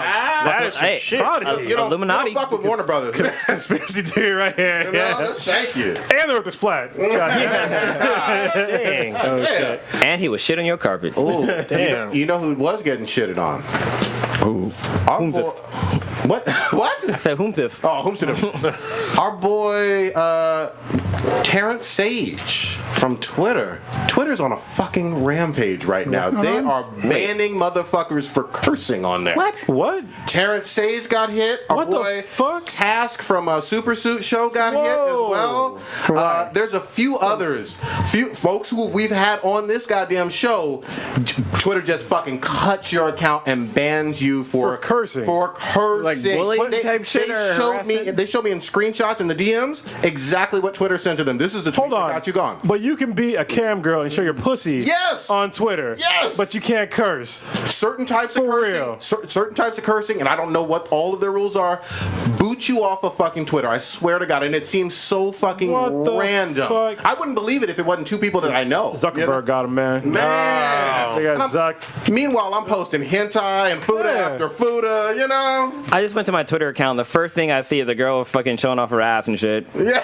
Looking like fucking No, man, we'll go to any porn star's Twitter Rotten. page. Yeah. Any porn star's Yeah. Twitter page. And it's all ass and titties and Yeah. fucking and All shit. ass. Yeah. Full vaginal penetration porn, you know. And Spittle. that's That's okay. Yeah, exactly. And as I scroll through my Twitter, I come across 5 stars, and she's got a fucking dude strapped down with his fucking dick hanging out. Twitter's on some bullshit. There's something going up his ass. Looks like it. Oh, A whole bench. wait, I thought 5-star. She's a director, so she has. Oh, you said Yeah. his ass. Well, yeah, there was a guy. There's a guy. I was like, wait a 5 stars minute. as a director, and she has a picture of a dude strapped down to a fucking one of those horses that they use for cutting wood and shit like that. Oh, okay. Sawhorse. Yeah, Sawhorse, okay. yeah. It's like, what the And he's tied up. fuck kind of- I found out they don't do like Woodshop anymore in like middle school. Really? I was talking to one of those like 7th, 6th graders the other day, the little school I was doing positive black role model shit at. And so I was like, "Oh, you guys excited to take like Woodshop or metal?" They're like, "Huh?" I was like, "They don't have that." Like, "No." And like the other kid, he's like 17. He's like, "No." He's like, "They got rid of that stuff." I was like, Wow. "What?" I was like, "Metal Shop and Woodshop was awesome. That was the They first said time ever." Toxic masculinity. Can't do that shit anymore. You know, It's ridiculous. I was having a conversation with somebody about like how men and women are different and shit like that. Like, oh well, you know. Conversation. That was a epic fucking 200 post. Oh yeah, I can't remember. If, I saw it. Oh, you saw it? Oh, constantly on my thing. yeah, 200 'cause posts. somebody was saying how, well, in school, you know, they'll put girls in like home ec classes and shit like that. I'm like, hold up, put the fucking brakes on there, all right? Because you know, when I was in fucking high school, if you don't pick your electives, yeah, they will choose for you. Same thing happened to me because I was a lazy fuck. I hated fucking school, and so they picked for me ceramics and fucking home ec. You know what I did home did? ec. I saw and I fucking put myself in the class. It's easy as that. Like they don't force you to do shit. You be like, I don't want this class. Yeah. And you just go to your fucking your counselor or whatever. Yeah. And just pull yourself out. Advisor, Don't do something you don't want to do. Yeah, no shit. Is it? I did home ec. I liked home ec. I did a shit ton Home ec of was cooking. great. The only thing we made was a fucking cake, though. That's the only thing we fucking cooked. Like, we didn't cook anything I else. did a shit ton of cooking classes. Well, It was they, awesome. they call it home economics, but you don't learn shit about economics. No. What the fuck are you talking about? It's You're really cooking just, shit. it's just cooking. Yeah. Yeah. You know? The only thing I remember from my home ec class is that one of my classmates, her mom went to jail because she was a collecto. Like, she would just steal shit just to be stealing shit, and so she finally Say- got caught and went to say jail. Collecto. Yeah, he said a collecto. I was like, Yeah. what is that? Klepto. Collecto. A klepto. Klepto. Klepto. What? John, this is, Kleptomaniac. Yeah, yeah. You said Not a collecto. Not Like they collect. collect. Oh, your shit. No. Wait, how do you say It's like when people like make up Spanish words and just add on. Yeah, I know what did. pull up the spelling on the screen for us. A kleptomaniac. I went down to the Storo and got me a burrito. John, this is your voice acting talent for Love and Warren. Right here. I can't I thought it was wait. with a C, but I was wrong. So it was with a K. Kleptomaniac. Somebody that cannot stop but steal shit. Yeah, no, I know it's collectomaniac, but I just said collecto. Did I say it again, huh? Yeah. Klepto. Klepto. Klepto. You know what? Fuck it. You know what? Catwoman. That's what you need to remember. Yeah, she liked to steal shit. But yeah, the mom came into the class and she went over in her life story how she couldn't control herself. Like every time she sees something, and like the daughter told her story too, how like they were at home when the fucking police like kicked down the door and like arrested her and took her away and shit like that. And she had to she lived with her father for the rest of her life. But And that was home ec. yeah, this was home ec. Don't steal shit. Yeah, Message. Actually, here's a funny story. When I said I had to go to a ceramics class and I pulled myself out, so the guy's name, I won't say his name, but he was a really cool yeah, teacher. the teacher's All right, so I decided that I wanted to start the first anime club in the school because they never had one before. Yeah. But I needed a sponsor. It had to be a teacher, and so I was looking around for teachers. And I remember that I told this one teacher he was really cool when I dropped his class. I was like, hey, I'm not into fucking ceramics, and I went to go ask him if he would be the sponsor for anime club. Yeah. And so I walk up to the home ec thing. There's like a room in the back, and I'm smelling. I'm like, this fucking smells like weed in here. Oh, shit. And so I walk in the back, and he's fucking smoking a joint Nice. in school in the back. on campus. Yeah, I was like, holy Gotta shit. get the rights. Yeah, and I was like, I was going to ask you to be a sponsor, but now I'm not going to ask you. It's like, you don't need the sponsor, and nobody has to know about this shit. Oh, shit. And he was like, okay. So he was a sponsor. I talk about that. God damn, you flipped it on him. Oh yeah. Yeah, you're in the power position. It was always funny because like he would come to because like the sponsor had to be there for whenever we had club meetings, and he would just fucking be sitting in the back just doing whatever. Probably he didn't high. care what the Probably fuck high we were as doing. fuck. Yeah. God damn. Guy was cool. It was cool as fuck. though, yeah. Yeah, I'm glad you didn't put his name out there. No, it's not. But I was like, I can't tell. Yeah. His name. Well, what if he had cataract? Is he still there? You I'm know, pretty or sure no? he's retired. Yeah, because he was like up there in age. That's good Probably shit, man. yeah. Look, everybody needs to get high when Some old hippie, Yeah. Well, it's legal now, so I mean, just don't get high at school. Yeah, obviously, exactly. but, yeah. Around the kids. Bring it. Or do what you gotta do. Around Whatever. the kids. It's okay to bring a gun. I mean, apparently. how many fucking teachers go to school high on fucking pain pills? So, Yeah, exactly. Exactly. You know, it is what it is. Exactly. Are going to work with a boner because they didn't slept with one of their students. All bad. That's fucking gross. All bad. Where you down, fellas? Old Ninja, what was this shit? It must have been you that watched the fucking J-Law movie. I did. Oh, shit. Oh, First of all, man. how many times is she naked? Because I heard she's in there naked She a is lot. naked a lot. Yeah. If you grew up with J-Law from the Hunger Games and some of these other movies, you're in for a fucking shock. Because this movie is not your typical J-Law movie. Not at all. In the first 10 minutes, she's brutally raped. About 15 minutes after that, there's another attempted rape. No. She gets her ass beat numerous times. She is tortured, brutally tortured, towards the end of the movie. Goddamn. And it's just brutal to watch her just get her ass just fucking mopped up to this whole fucking movie. Now, when you say she get her ass beat, you mean like fighting beat, or like, you know, they brought out like a black dildo and just like. Both? Both? Yeah, there's a little bit of both of that in there. It's basically it's a spy movie, but the movie focuses on deception and intrigue. Does she do spy shit though? She does. It's important. Gotta do spy shit. It doesn't do a lot of combat. I mean, there is like one or two action scenes, but it's really more about intrigue, espionage, deception, double cross. Hold on, is it modern times, 60s, 50s? What time scale are we on? It's modern time because they're doing like Wi-Fi shit, like Wi-Fi hacks and shit, and like switching out shit. Do you believe that she is like of Russian descent in this bullshit? So this movie has the issue that Cronus brought up about a year or two ago. It's like they are American actors, British actors, and other like European actors all converged in one movie that they're supposed to be Russian, yet they don't speak Russian. They speak English but have Russian accents. That's kind of like in Wonder Woman when Steve Rogers speaks Russian. Yeah, so it's like they all have Russian accents but they're speaking English. Yeah. Steve Rogers wasn't in Wonder Woman. What the fuck? You mean Trevor Smith or Trevor? Steve Trevor? Steve Trevor. Yeah. Sorry. I know what he meant. Got my heroes, my white guys mixed up. Sorry. So yeah, that's kind of an issue. Instead, I know that from a production standpoint, it is easier to have them do the Russian accent instead of having everyone learn Russian for the movie. They gotta learn Russian. Just fucking read some words. Yeah, in Russian, but you know I mean, the majority of the movie takes place in fucking Russia. So I mean, it'd be weird as an American audience to basically watch the movie in subtitles. Wait. Wasn't John Wick killing all kind of Russian mobsters doing? Where does he start? He starts in America. He goes over to Italy.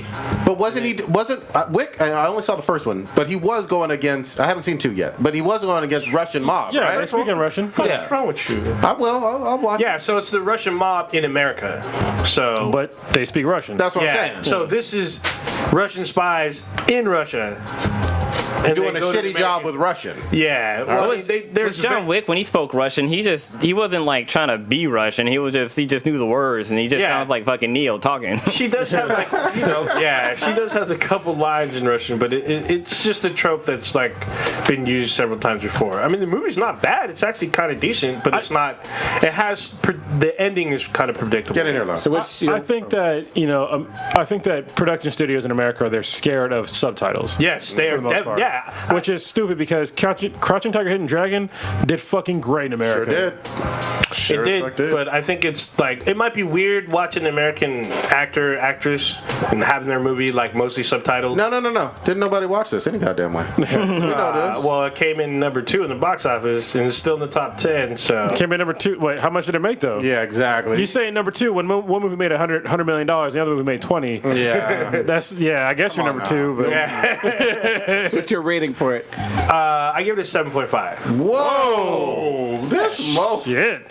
You trying to prove a point with that score? No, 'cause that's your 9.85 right there. I saw the movie. The movie's actually decent. You gave it the same rating as Suicide Squad. Interesting. Yeah. Jeez, all right. I mean, it has the problem with the movie towards the end is it becomes predictable. It's like if you've seen a spy movie, you know how shit's gonna go down, and it happens exactly as you predict. No, we don't It's have actually done pretty well on Google. It's got like 82% of the people like the movie. Rotten Tomatoes, about 50%. Yeah, IMDb's a little bit. So it's almost close to Ninjas. It's at almost 7. way more But people go 6.7. on Rotten Tomatoes, I would think, right Yeah. now than anything Wait, else. hold on. So when you go on click on Rotten Tomatoes, you got to see if that score is the critics or the fans. This is true. Yeah, Sometimes it's there's a the huge critics. discrepancy. Well, actually, the audience saying 57% enjoyed it Yeah. or liked it. Okay. Like it. Sitting up here. Bold. All right. But ain't no Black Panther though.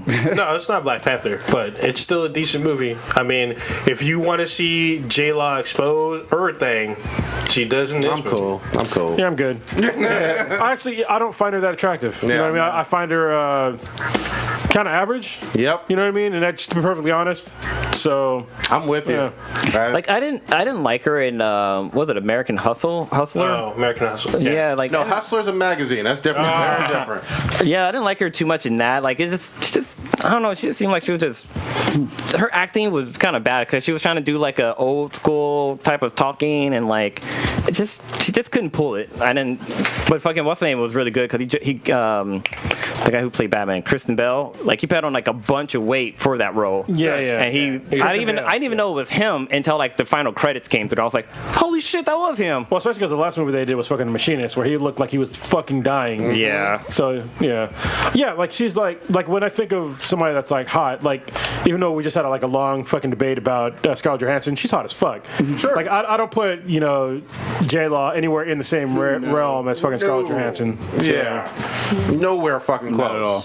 Smashing That button. ain't even debatable. And yet, Scarlett Johansson, or I'm sorry, Jennifer Lawrence demands all this money, and it's like, well, you're kind of basic, and Lazy. yeah, your solo films, except for I guess Hunger Games, aren't doing that great. So They truly aren't, and most people didn't want to admit that, but here we are. There's a whole lot of fucking proof now. well, she's the same person who got mad that what's the guy's name? Harrison Ford was making more money than she was. I'm like, it's Harrison Ford. Yeah, you better get the It's like, what the fuck are you talking? This motherfucker's been acting longer than you've been alive. Yeah. Like successfully. Exactly. Like what the fuck? I can't even think of a bad movie of his. I'll tell you what. like, he has- One of the people who we haven't talked about outside of her big role, though, Daisy Ridley, I'd like to see in some other stuff. Oh yeah, for sure. You know, I Well, think. she's in what is it, Murder on the Orient Express? Well, yeah, but I'm talking about like a starring role of her. You know what I mean? Outside of Star Wars. In fact, we all wanted her to be Tomb Raider. You know what I mean? I think Yeah, that would have that'd been be more great. interesting. That's from actually Joe brought that up. Yeah. Joe from a pre-recorded live. I think he's the first person that I heard that said that, and I was like, yeah, she'd be pretty perfect for that role. So those who don't know who Daisy Riley is, she's Ridley. she played Ren? Wait, fuck. Ray. Ray. God damn, I'm fucking up here. She played Ray in the last. when what's her Jedi. name played what's her name? Yeah, when that one chick, the one chick with the eyes, she played that one role. She was breathing, you know. Yeah, she wasn't really a thought, even though she was breathing. Oh my god. Yeah, I think she's most fine. people know who Daisy Ridley is. Fuck. I didn't. I had to look her up. Hold on. They, So Blue just said thought. I'm just a fucking. Oh, go ahead. yeah. I got a little rant here. I'm Go into sorry. I gotta do it. All right, because the other day I was thinking about it. I can't fucking stand the word thought because it's fucking stupid. Everybody that says that fucking word, they're using it wrong. You're using it wrong. All right, just go back to saying fucking hoe. All right, because when you say look at that thought over there, you're saying look at that hoe over there, over there. Like, can you fucking stop? Like, you sound fuck. It's an acronym, and everybody's using it wrong. Like, I can't stand that fucking word. It's so fucking stupid. Yeah. Anyway. wait, what's worse, jeez. the Tide Pod challenge or thought? I remember his other. What about Thought or Fleek? Because I remember you hated Fleek. Oh, I hated Fleek too, which we almost called this podcast. Fleek went away, though. It did. Fleek went away. I think Thought will go away. Thank God it did. If we didn't end this fucking podcast, oh my God, they've been in front of us for like fucking forever. Yeah. That was a good save. Yeah. How's that show going? Is it still Fleek? Gotta change it. Oh, we would have looked real bad, actually. Yeah, especially with like fucking almost 40-year-old men. Yeah, exactly. Like, Geek speak on Fleek. Yeah, that shit ain't working. That was bad luck. Yeah. We should just name this episode Geek Speak On. Nice. Wait, Geek speak on Fleet on Thots. Christ. So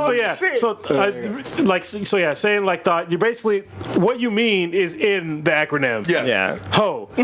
Just say ho. Like the whole point of like slang is usually to make shit shorter and more to the point. But for some reason, these Tide Pod eating generation decided to fucking use the acronym that was longer to say something that was already short as fuck and to the fucking point. So for all I still use it, go fuck yourself. No, damn. True. Damn. Drop the mic on us. So They still thought so? on a different aspect of things, today was I guess National School Walkout Day. Oh yeah, I heard about this. Pretty much for our overseas listeners, as a protest for gun violence and everything after that shooting that happened in Parkland, Florida. People decided, I guess high schoolers mainly, maybe middle school as well, decided to sort of show solidarity and try to speak out and make a show against like the government and ask for reform for stricter gun laws or responsible, I guess, gun ownership and stuff like that by walking out of their classroom for I don't think it was like the whole day in some of these cases, but No, for it like was 17 minutes. Yeah, or, 17 minutes. Yeah, just for the 17 victims that lost their lives in there and everything. And I saw in the news, I guess it was sort of a nationwide thing. I didn't see any crazy sort of Riots or anything. yeah, riots or displays of like civil unrest and vandalism. Or it looked all peaceful. Well, Yeah, I mean, because from what I've heard, sorry to cut you off just a little bit, but most of the schools it wasn't mandatory, but they kind of like they facilitated it. Yeah. So they controlled the walkout, which I guess it's good. But go ahead. And I guess what were your guys' sort of thoughts on that? Thoughts again? God damn. I said OUGHTS. That's another problem with saying thoughts, right? Because there's already a fucking word called thought, right? And I understand that if you use the word thought, you're probably not thinking too much. Anyway, on the school shootings. And is there any reason, like, I don't think I've had sort of any walkouts or anything. We've talked about the walking out of school before a few times on this cast. Yeah, but I'm trying to think, and I saw one of my friends had posted on her Facebook, I guess, that there was a walkout at Kennedy High School when they were threatening to shut it down because they were, I guess. That makes sense. Well, it's supposed. I mean, I wasn't. I only did my freshman year at Kennedy, so I didn't know the whole situation on what was going on with budget, and supposedly they were going to shut down Kennedy High School because I guess maybe there were too many schools or whatever the fuck was going on. So they sort of walked out their classes to show solidarity or whatever, and Kennedy's still open. I don't know behind the scenes if that actually made a difference, if there was some sort of money raising or what the whole issues were behind that. But just in terms of, I guess, this organized peaceful protest that these millennials put together, I mean, I guess, what are your thoughts? Actually, well, they're not millennials, right? Because there's something else now. Yeah, there's some new generation. Yeah. What's the new one called? Oh no, I don't know. I don't know what they're called yet. The Thought Tide generation. Pods. They're Tide Pods, yeah. I have some problems with the whole walkout thing. Not only because, but look, people have been getting shot and getting killed for a long time now. And for somebody to use, one school shooting to be like, oh, that's enough now, it's kind of short-sighted in my mind because people are fucking killed every goddamn day through violence, and nobody seems to give a shit. Nobody seems to give a shit until it hits them, in their own community, and then all of a sudden, like, oh my God, we gotta have change. But meanwhile, you didn't give a fuck about, the 500 kids that got killed, in some other city. You didn't give a shit about them then. All of a sudden, you want me to give a fuck that they got shot where you're at now? You know what I mean? I mean, to me, it's kind of fucked. To me, it's short-sighted. It's like you either care or you don't care. And for them to say that just because this one incident happened, that all of a sudden we're all fed up, I'm not fucking buying it. Me personally, I might sound like an asshole, but I'm not fucking buying it because you simply did not give a shit before. I can kind of see where you're coming from on that in terms of there is plenty of violence right here in California that's happening with teens and young people right now, and it's not a national story. It's certainly not going to have people in New Jersey or Ohio walking out of school. I get you. I mean, I get that. And at the same time, Well, maybe I don't know the whole constitutional it's complex. rights too. I mean, I'm sort of glad that they're standing up, but I need them to understand, or want them to understand at least the entire issue. And it's not as easy as, well, just make all the fucking guns go away. You can't fucking do that. And when somebody says that, it just tells me that you're ignorant, and I mean that in like the most sensible kind of way. Yeah, the real is way. that you don't understand what the fuck is really going on. You can't say take away all the fucking guns or any one kind of gun, because you can't. It's going to lead into a much worse loss of life than what we have right now, and it's going to be children involved getting shot, because you're going to go into somebody's house that has some of these firearms that you don't happen to agree with, and they have fucking kids, and you're going to try to go fucking take their guns, and they're not going to want you to take their guns, and what the fuck are you going to do? What are you going to do? It's gonna end violence. I don't think that. I mean, I'm sure that there are kids that are involved with this walkout that are just using it for an excuse just to get the fuck out of class and everything. And I'm sure that there are kids that don't understand a lick of the Constitution and are just bandwagoning off of something that they don't even really understand the full concept of. However, I have seen some people put out some pretty good like intellectual points, and they're not constantly talking about like, oh, we need to take all the guns away. They want sensible like reform for some of the laws in terms of like screening for mental health. Yeah, I agree with that. And waiting periods and stuff, which I think is for a young person, I think that's really great. And it's, I think, not to be like we're old men, but in terms of like the whole Get off my lawn. in terms of like the whole, I don't want to call it a phenomenon, but the whole school shooting thing sort of gave birth right when we were finishing up our high school years. Yeah, Columbine was April 20th, 99. So we were relatively in high school or just getting out of high school. I was a Marine at that point.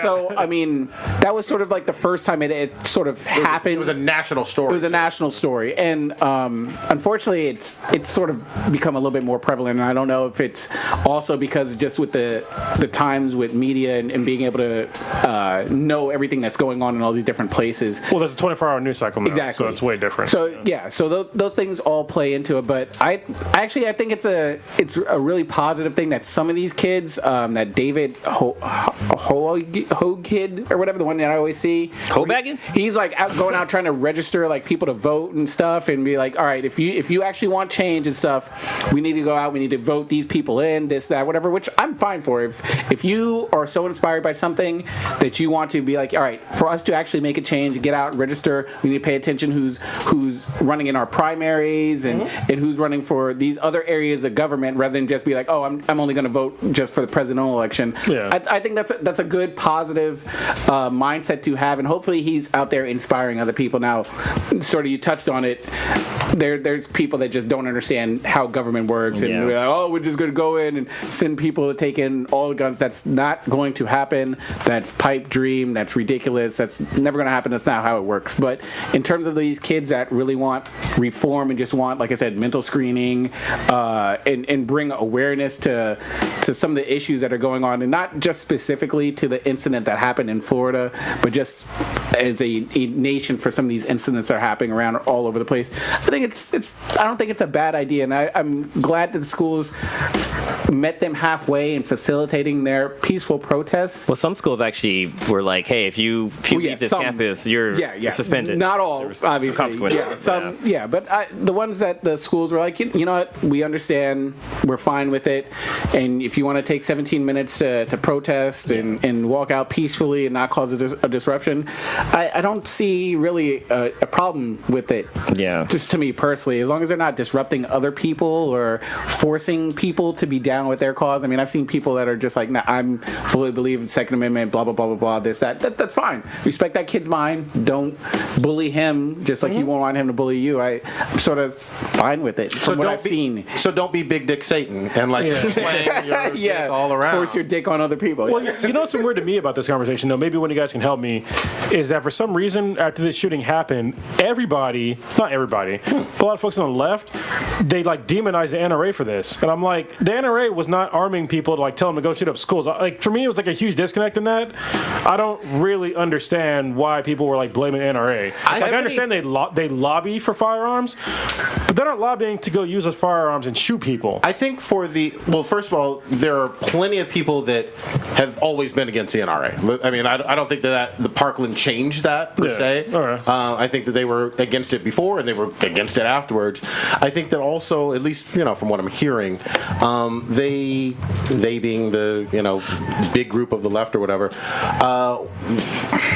felt like the NRA has so much lobbying power that they have a huge block of people in the GOP to not want to change anything with laws whatsoever if it has anything to do with guns. Like sensible gun reform, it seems like they're kind of blockading it with their massive amounts of money in certain politicians' pockets. Well, that's a problem too, because we obviously have certain, so it's by states and even sometimes it's by city, like the gun laws. For somebody to say blame it all on this one group that's a lobbyist, there's other lobbying groups that do significantly more harm than the NRA does, and people just turn a blind eye, like the pharmaceutical industry, for instance, and nobody gives a shit about that. But for some reason they're like, well, a school shooting, NRA, because they lobby for guns, but they're not lobbying for violence against people. They're just lobbying to keep the Second Amendment intact. So that for me, that's where the disconnect comes in. Go ahead. Yeah, another thing about the NRA is that they have a very loud voice, and they what they do is they will single people out when it comes to instances with gun shooting, and they will get behind one person but then not back up another person. For instance, the black man who was shot in his car, who was an NRA, they didn't say anything about him, but then someone else who happens to be white, they get behind them and say he's a registered owner, this and that, and then they pick and choose who they want to be a poster child, and then people call them out on it. So then that just makes them look like assholes. Okay, but that has little to nothing to do with school shootings and violence against people as individuals. Well, that's the problem. Them saying, them choosing their poster childs or whatever, I guess that's a point, but they're not saying at all kill somebody or, anything like that. And that's why I don't understand why they're blaming this one organization. You know what I mean? Well, it looks like the NRA really lobbies for, so I'm reading an article where in San Francisco back in 2005, there was Proposition H that had passed that would limit ownership, or that would ban ownership and sales of firearms in San Francisco, and the NRA argued that it was against the Constitution, and they won, and that San Francisco had to pay $380,000 to the NRA and other plaintiffs for all the legal. Yeah, but that's like one individual case from quite a few years ago. There's a few of them on this list. For example, Florida, I guess recently they just passed that whole you have to be 21 now, I guess, to purchase. Yeah. And the NRA started, I guess, saying this is fucked up, and then even also with the whole some certain sporting good places like Sporting Good, Walmart, they started to be like, we're taking this out. And then from what I've read, I don't know who the actual head spokesperson of the NRA is, but there's a lot of saying this is unconstitutional, we're going to sue you, blah blah blah blah blah. And I'm just like, so unfortunately, to their point though, it is kind of constitutional, even though it's up to them to change their individual laws. But there's certain individual laws that we know that they're federal, and you can't change that. Like the legal age to drink alcohol, when you can vote, right? Shit like that. You know what I mean? However, if it's your sporting goods store and you just decide, at Cronus's Guns, we're just not going to sell to. That's sort of like your own personal kind of business. That's decision. a good point. But what if a bar said you had to be 35 to drink here? Well, it's fine with the. No, it's not fine. You can't do that. You can go to certain cigar lounges and it's only membership only. But that's membership only though. It's not an age limit because it's age discrimination. There's bars where it's like you need to be mature. There are some bars where you got to be over 25. I've been to some in Georgia. Really? Yeah. I thought it was weird. It's not very common, but there are some age weird things. Yeah. You got the right to refuse service to technically. That is true. Yeah. I think when it comes down to individual stores, you can do what the fuck you want because those are your patrons. If you decide you want to make it whatever the fuck you can, but I think it's if it's for a city or any kind of government official. Yeah. If it's a government coming down and passing it as a whole, that's completely different than a store. Sports Authority or whatever saying, you know what, just as a business, a CEO of this Big Five Sports or whatever the fuck it is, we're just not going to sell guns anymore. So I don't think the NRA should be like, whoa, that's fucked up. You need to put that's. I think they're sort of overstepping their reach. That's true. Yeah, that is overstepping. I think what those stores could, because the weird thing for me when it comes to guns and making the legal age 21. it's like if you join the military, you learn to shoot, and like you can join the military at fucking 17. So Well, you can go to a gun range as a minor with an adult and learn to shoot. yeah, my daughter knows how to shoot. She knows how to shoot since she was like fucking 8. Yeah. So My question is, was it a spokesperson from the NRA or a Florida lawmaker that was saying that adults make the laws and children should keep their mouth? Something. No, that was Donald somebody Trump. in government. Was this a from government Florida, official? yeah. Yeah, because I was wondering if that was someone from the NRA getting involved. I mean, they obviously get involved in political affairs. They're a lobbying group. Yeah, but I mean, people are saying that they have like politicians in their pocket, as they say. that's what lobbyists do. Yeah. So I'm all for getting rid of You lobbyists. watched House of I'm all for Cards, that you know how shit. it works? Yeah, I've seen how Frank works. I mean, I'm all for getting rid of all lobbyists. There you go. So, I mean, that'd be a better solution for me. Because that way you get, private money out of fucking the hands of people that are supposed to be run, or people that are supposed to be beholden to people. You talk about a hard sell of taking away people's guns. I think it's even just as hard of a sell to get rid of all lobbyists, at least at this time. Honestly, I think that would be way better as a country if we got rid of lobbyists. I'm all there all for. of them. I'm all there for it. I just think it's almost impossible in terms of how ingrained they are. Right, they outnumber congressmen. Yeah, well, I just think it's just strange to me how a group that does not advocate violence gets pinned on violence like over and over again. They don't advocate violence. Okay, I mean, I'd have to research some of the things that they've said, and I'll take you at your word for that. You can prove. I mean, definitely prove me wrong. I'll definitely say I was wrong if you find some shit that's out there that like, where they said violent acts and like say do it. Yeah. Then obviously I'll backstep. Yeah, I'm trying to- that would be on the line of like inciting violence and terrorist kind of stuff. That'd be all bad. Yeah. I'm trying to see if the NRA has backed like a shooter that has committed like a mass shooting. I hope not. And then Jesus they supported They haven't them. backed them. You can't. Or like advertise some kind of support. That would be. They usually only advocate self-defense. From what I've seen, it's self-defense. Shit, I fucking broke the rust and not God damn. All right. Yeah, but I'm happy the kids are doing something, and if they're fed up now, that's fine with me because I think it's just Get used to being fed up. Unfortunately, I think after Sandy Hook, I was like, this is gonna like actually change some shit in the country, and it kind of didn't in terms of stuff that went on as a whole. And then after the Pulse shooting at the nightclub, I was like, okay, that's some crazy fucking shit. I could see myself just not in a gay club, but I'll go to a gay club. I don't care. Clubs. I've been yeah, no, they're fun ass, fucking fun. good ass DJs. Yeah, dude. You get drinks for free and shit. It's Fuck great. yeah. You feel like a chick up in there. Yeah, you can buy me a drink at gay club. Alcohol tastes the same. Yeah, I will talk to you. And then Just talk. yeah, and then Let's talk in the bathroom though. then with the Jessica Jones. Why is style. there a homo right there? No means no, man. No means no. and then obviously with the Vegas thing, I thought that would be sort of where people just get sort of shocked into, I guess, being a little bit more outgoing and active and It's trying also to the movie march theater across- one. Well, yeah, but I think the Vegas one was a little bit crazier. I think, unfortunately, I was talking with some of the people I work with. I was like, I think the only thing that's actually going to shock people is if something happens at Disneyland or Disneyland. I think that will actually shock people if you have, because I was shocked. I was like, is that fucking elementary school? I was like, and we've sort of become kind of numb to it in many aspects of in terms of it happening at school. Well, to be honest with you though, Disneyland is way more secure than if I got elementary school. Oh yeah. I can walk on to almost any elementary school, and it's nobody fucking question me, at all. Well, I will say this: for my kids at public elementary school here at Hayward, they practice lockdowns every couple of weeks. Like anybody coming on that open campus, they will shut it down. But you see what you said there, coming on the open campus. Like you could just walk on to open campus and You just. can't walk onto Disney World. Well, yeah, but what I'm saying is they lock it down as soon as you do. Like, Yeah, but it's open though. Like you can, if you really wanted to, you could do it.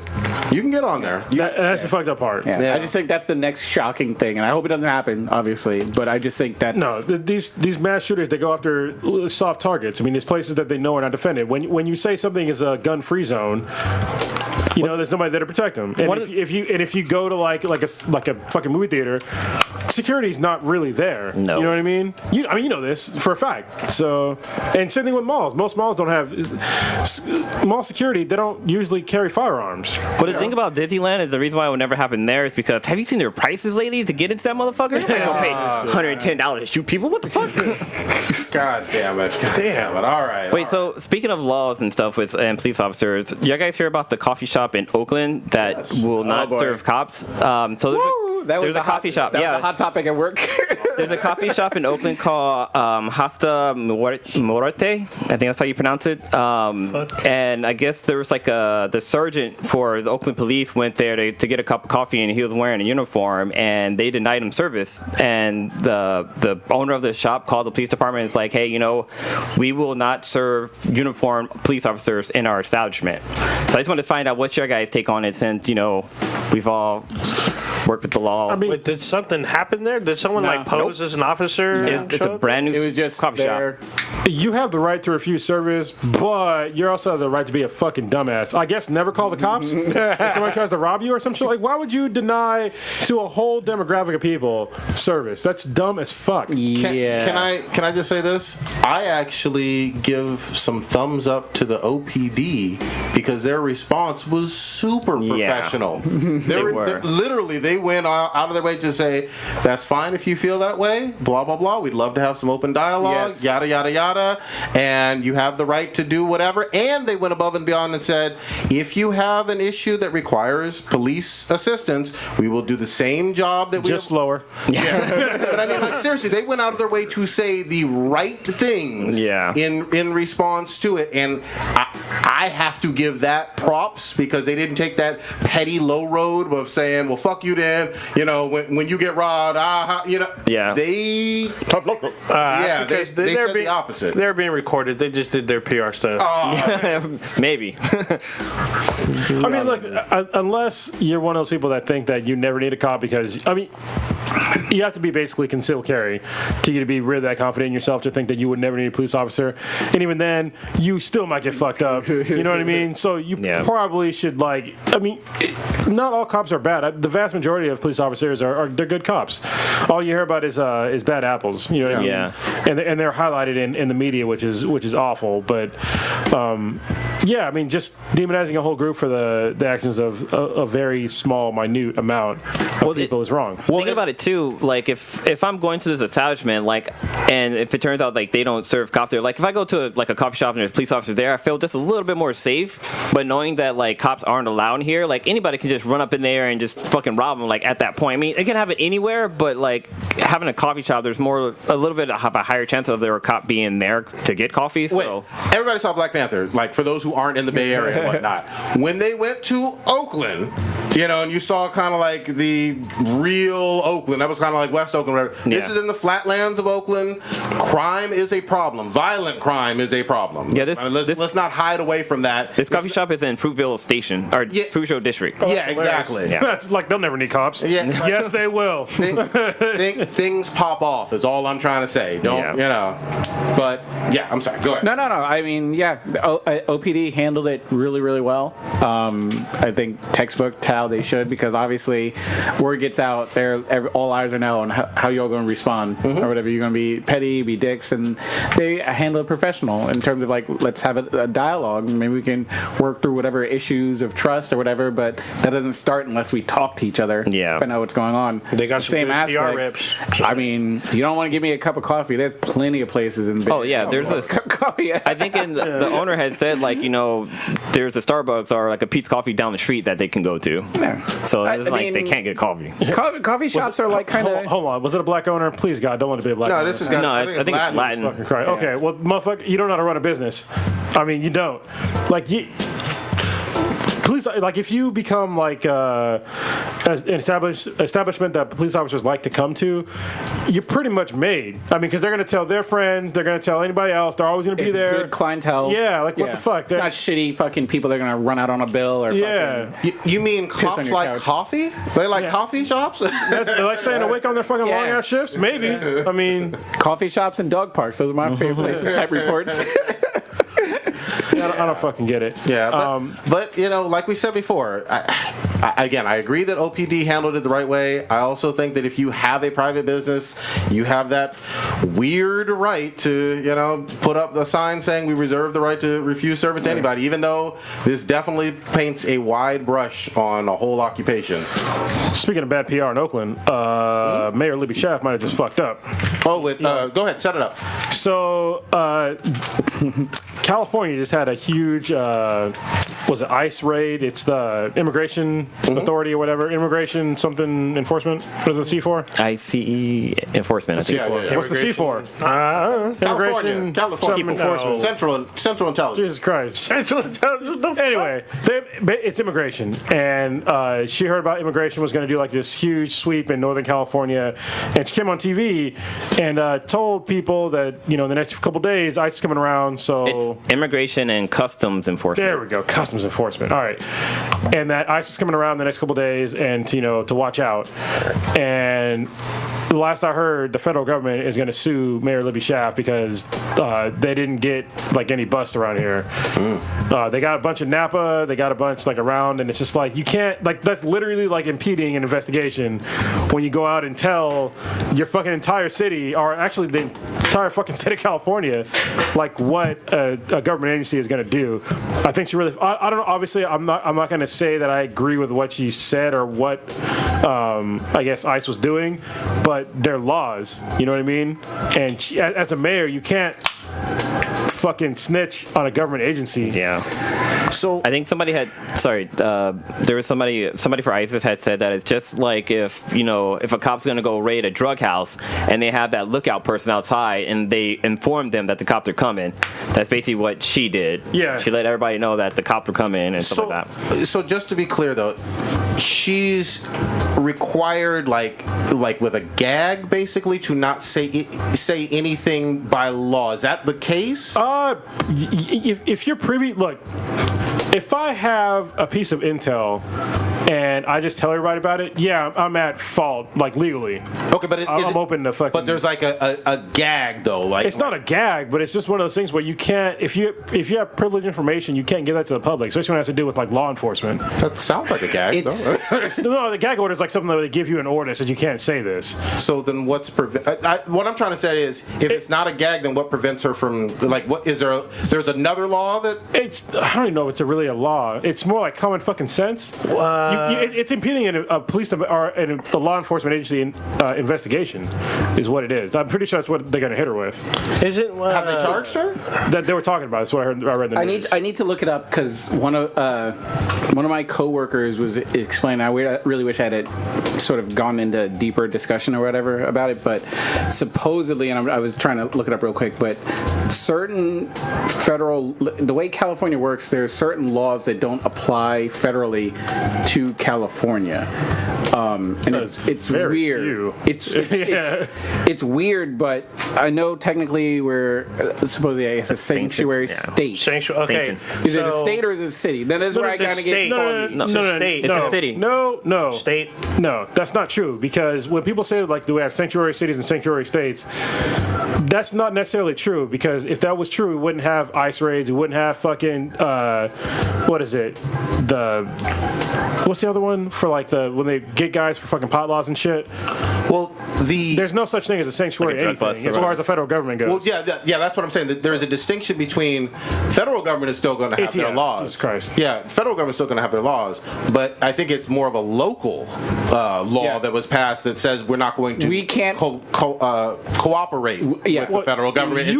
You can say that, but the federal government can still come after your ass. Well, they can, but I'm saying, but the state law, the local folks don't work with ICE in order to I guess handle the raid. We're not supposed to cooperate in any way, shape, or form with ICE at all. Right.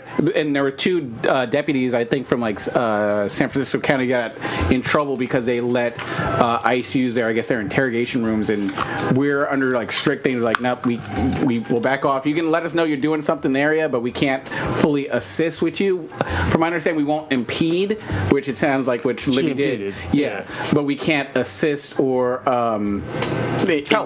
help in whatever it is that you guys are doing. Yeah, saying that your local law enforcement won't enforce certain federal laws is different from your local law enforcement impeding federal government from enforcing federal law, which is what the mayor did. Well, I just want to be clear, though.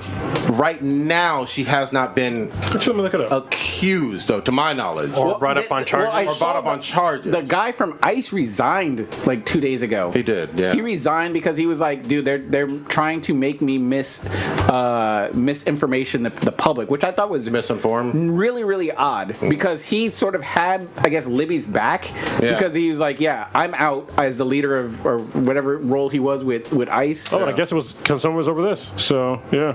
Yeah, he was just he's like, nah, they're trying to make me lie. Talk about 800 arrests. He's like, that's ridiculous foul. Or whatever. He's like, I'm out.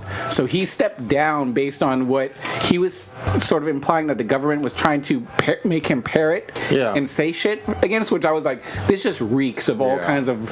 She definitely got into a back and forth with Sessions and some other folks, but I didn't hear about a charge. Yeah, well, the Justice Department is they're reviewing what she did. Yeah. Okay. Then all I'm saying is for right now, we can't quite say that she's charged with something. Because I walked out to get a beer. Supposedly, I guess from what I saw, she'd said ICE, I guess, is in the area.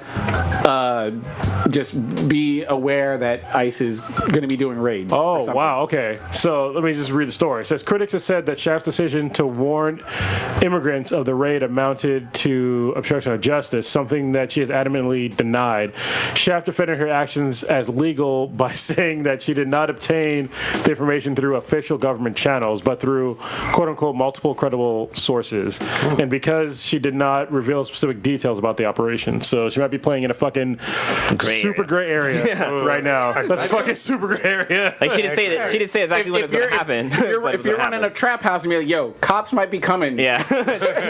I'm just saying. Yeah. Saying. Maybe today, maybe in a couple hours, maybe tomorrow. Yeah, and I'm not defending her per se. All I'm saying is, at right now, it doesn't sound like she's been charged. I really don't have a side on it because I'm so confused about what's because the common sense says that shouldn't be legal or whatever what she did. Yeah. But I guess there's all these weird because California's just funky with all their laws and shit like that. I mean, they literally passed this last April about being a sanctuary state.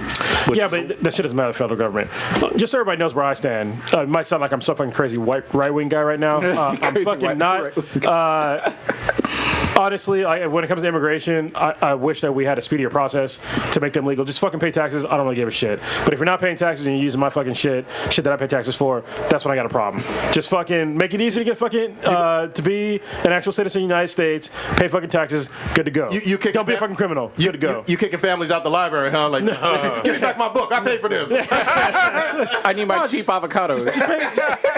Pay fucking taxes. Just pay taxes. I'm good to go. There was a video I watched earlier that talked about immigration, and it's they talked about how immigration is important for the economy because even though they don't if they don't pay taxes, but they're still paying for other stuff. They're going grocery shopping, buying groceries with money. They're getting their haircuts. They're out shopping for clothes. So the money's not going necessarily to the government, but it's going to businesses who and then have to pay taxes on what they're taking in. So I mean, they're kind of paying taxes, but not necessarily straight to the government. Listen, bro. Before I even pay fucking city taxes, I'm taxed 42 fucking percent. 42 fucking percent. For somebody to say, oh, I'll pay my 8%, bitch, get the fuck out of here. I don't give a shit about your little fucking piddly ass 8%. They need to pay fucking the normal taxes. I'm not saying everybody needs to get taxed fucking 42%. What I'm saying is they need to get taxed the same rates as they're supposed to as an American citizen, and that's not just putting in the bare minimum of when you buy something. And for most of a lot of these immigrants, they send a lot of their money back home, which is not taxed at all. So that's the problem that I have is that if you live live here, you need to pay the same. You need to pay taxes for the upkeep of this state and the cities, which have to do with roads, fucking emergency services, schools, shit like that. Strip clubs. Yeah, if you're just using the fucking services and you're not paying into it, that's fucked up in my mind. Yeah, and Roll the fuck I'm up anyway. completely fine. And a lot of people, the narrative on certain sides is like, oh, they're all criminals. Like, they're not. All immigrants aren't fucking criminals and everything. Yeah, just like with everybody else, with black people, Chinese people. Yeah, there's a percentage of them that do some fucked up, dirty shit. And yeah, Don't piss off the triads. they needs to go. They got to go. Yeah. So if they're illegal and they're here committing crimes, I have no problem with ICE doing their fucking thing. If they're just fucking trying to bring their kids to school and shit, and trying to get by. The ICE man rolls up and snatches them up at gunpoint. That's where I'm kind of like. Well, there's like is one that story necessary? where a mom that ISIS took the mom right in front of her daughters. ICE. What I say, ISIS? Yeah. Sorry. Right. Shit, I almost fucked up. ISIS. That's a different story. Yeah, that's a whole different story. They might need to change their name. But ICE. They need to change their name, not you learn how to say it properly. No, America. America's ISIS. No. So ICE, like, there's a story where they took away a mom from, and like the daughters are teenagers, but like the fact that they like took the mom and like snatched her right off the street, like she was just walking with her kids, and they like stopped her. They snatched her off the street. Oh, they took her snatch. Yeah, not that. Took her snatch off the street. They didn't Donald Trump her. They weren't out there grabbing pussy. But they took the mom, and like all this controversy on the news about it was kind of crazy. But like I wish that they would focus mainly on the criminals and not just going around just snatching up any immigrant that they see that don't have like fucking papers and shit in order. True. Snatch it up, Makes snatch. me think of East LA though. Born in East LA with Oh, I haven't seen that movie in a while. Yeah. That's a long So I'm from East LA, man. Well, really quick to switch gears on you. Yeah, we got political. Yeah, we did. A little bit. But that's all good. We bounce around on this motherfucking show. This is what's so fun. Bruno goddamn Mars. Oh man, What's going on with this? Bruno Mars randomly got into basically being shit all over on Twitter By who? about your people By Black Twitter? by Black Twitter. Oh, God damn it. By Black fucking Twitter, dumb. we calling them out for cultural appropriation randomly as fuck. I don't know what sparked this. It doesn't sound like he said anything. Doesn't sound like he's done anything but put out 24 karat magic and just dance around and give us good songs. Randomly on a Tuesday, Black Twitter said, fuck you, Bruno Mars. We don't like your ass. Black Twitter crabs fucking reached out their barrel like, you too high, nigga. So I guess he's not actually of African descent. Yeah, No, exactly. They don't, That's Black prob- Twitter don't care. Yeah, they don't give a fuck. But it was about an interview. They did Did the you Black- actually listen to the interview? Oh, he did an interview. I didn't know that. No. There was somebody, I forget her fucking name. But she was like I think she was a rap artist. Okay. Is that Cardi B bitch? Kind of washed up. No. Goddamn. He's got a Wasn't Cardi hit B. song with her. Oh, no, it definitely wasn't Cardi B. But it was somebody. Oh, let me find the name. Go ahead and keep talking. Somebody I'll with less find it. talent than Cardi B? God damn. Golden Eggplant Award winning Cardi B. Damn. But yeah, so Yeah, so Bruno Mars is Jewish, Puerto Rican, and Filipino. sure. Awesome. He's short too. And I he's mean, He's got good moves. but at the same time, like, you've known what Bruno Mars has brought to the musical table for 10 years now, 8 years now. He's not a new artist. I No. don't think I've heard him talk outside of singing. Well, but regardless, where does this come from is my biggest Crabs. Gold crab. And I think he's talked about because when he did Uptown Funk. I mean, it wasn't his song. He did it with somebody else. He featured on the song, but he talked about how like all the inspiration came from like Prince and Morris Day and like Michael Jackson is his influence. Like he gives nothing but props to all these black artists that he's worked with. And I think Black Twitter is saying that he's like ripping off all these different. But why now, goddammit? I don't Yeah. fucking It know. was Michelle Ndegeocello is the one who fucking went on the rant about Who's that? Michelle Ndegeocello. Remember her from back in the day? She had the one-hit wonder pretty much. Yeah. She had a pretty cool song back in the day. I'll don't make even that know what shit. song. She's famous for being bald. Yeah, but she's got hair now. But yeah, she went off about him, cultural appropriation, about how he's a karaoke singer, and she's talking about how Michael Jackson was, so much better, blah blah blah. I like first of all, karaoke. if you want to talk about how he's cultural appropriating black culture, and then you talk about fucking Michael Jackson, get the fuck out of here. That fucking dude, if you want to believe it's fucking bullshit, vitiligo fucking thing, he took everything that was black about him and removed it from his fucking facial features. On purpose. So get the fuck out of here with your fucking nonsense. Yep. All right? He was a great singer. He was a great artist. But don't be up here talking about how he was like a great fucking icon for black people when he fucking literally had plastic surgery to make himself look white. Yep. I'm not even just talking about his skin color, like his actual facial features. Yeah. Dude, that quote is savage. What's it say? I'm reading it. What's it say? Well, he's Michelle Ndagu called him a karaoke singer, and there were always people who thought that someone put Michael Jackson, Prince, James Brown into a blender with a quarter cup of lukewarm water, a dollop of mayonnaise, and a smidge of racial ambiguity. Goddamn it. Yeah, I had my blue moment. Oh, damn. And, Y'all do. and out came the next pop sensation. This is disrespectful as fuck. It is. It's Wow. It's people. I mean, she's hating on this dude because she's basically a nobody right now, and he's popular. Yeah. All right. And I he's never not really, black. I never really gave a shit that he was black or not. I was like, yeah, the guy's obviously not. If I thought he was maybe mixed, which thought he was obviously Hawaiian, he's mixed, but yeah, I knew he was Hawaiian. Yeah. But it's like to me, it doesn't really fucking matter. He makes good music. The color of your skin does not confine you to what kind of music that you make. If you believe in that, you're fucking racist as fuck. Say it again for the folks in the back who didn't hear you. The Seriously. color of your skin does not define what kind of music you're gonna make. If you believe in that shit, you're racist as fuck. Yeah. So All right. His let's, music is universal. Black people love it. White people love it. Asian. It doesn't matter. He's good. Now, so hold on. makes you So feel good when I listen to it. if there was a black metal band that came out right now, are you telling me they couldn't make metal? You'd be pissed off as fuck if somebody white said that, now wouldn't you? Yeah. Yeah. Well, they're Living actually Color. Well, let's Living even- Color. let's Bad even- Brains was another one. I you mean, know. shit. Even roll it back, y'all. Old groups such as the Doobie Brothers. Yep. One of them split off and made all these R&B songs, and he's white as fuck. He was white and he had white hair, which is fucking McDonald. Yep. Well, I like her coming for Bruno Mars, but ain't saying shit about Justin Timberlake, who I don't have a problem with either. Oh, yeah. But you know damn well they do very similar type of pop music. You know what I mean? In a lot of ways. And they talked about that for a little bit too, about You know why? Justin being Because she did an album with Timberland. That's why she didn't say nothing. But I mean, it's like. Well, but he's got Bruno Mars got a black band. Yeah. Yeah. All his background all of them are black. dancers, and I don't have any problem with it. What fucks me up is he's been on 2 Super Bowls. He's gotten all these Grammys. Mm-hmm. He's a household fucking name now. Makes me wonder what she say about Eminem. I mean, There you go. I mean, was I she still don't even know who this bitch is. Yeah, I'm like looking to see her. Remember I'm looking her? at her song list. And I'm like, You I said don't recognize the lead anything. description. You said she had a one-hit wonder. she's part of the Dora Milaje, basically. But my other thing is, how did Black Twitter take off on a quote from Michelle Ndeocello that nobody fucking heard, basically, and turn it into a shit fest? I think it was like You Wanna Be or something like that. What was it called? I can't remember, man. I heard a few albums. Performing at Berkeley and Mangood. Yeah, she's got. Bring your rotten fruit. I'm gonna throw some at the fucking. Oh, Jesus. She's over 50 years old, bro.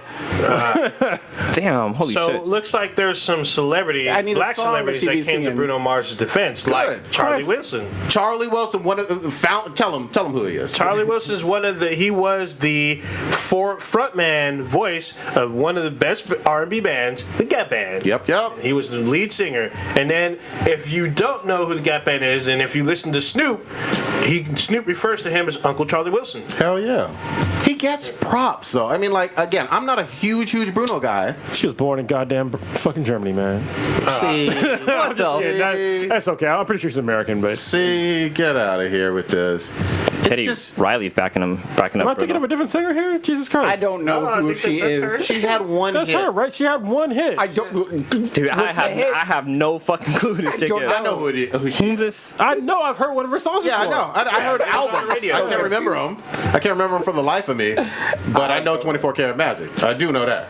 Well, she's got a bunch of songs here that were like in the top, but I don't remember any of these fucking songs though. Yeah, we'll find it fucking later. But so that's the artist who started this all. But she hadn't had a hit in 30 years since Lauryn Hill. Yeah, pretty much. See, it's funny, like, people... So you more mad at her than Lauryn Hill? I'm more mad at her right now. But ask me tomorrow. So you sit down at dinner with Lauryn Hill over this chick. I'm gonna kill one. I'm gonna marry that. You'll share cornbread with her. Great cornbread. Cornbread. was like, how many kids you got? You got 11. See, it's funny to me because there's been other artists, most recently Iggy Azalea and Miley Cyrus, who've been called culture vultures. I like Iggy.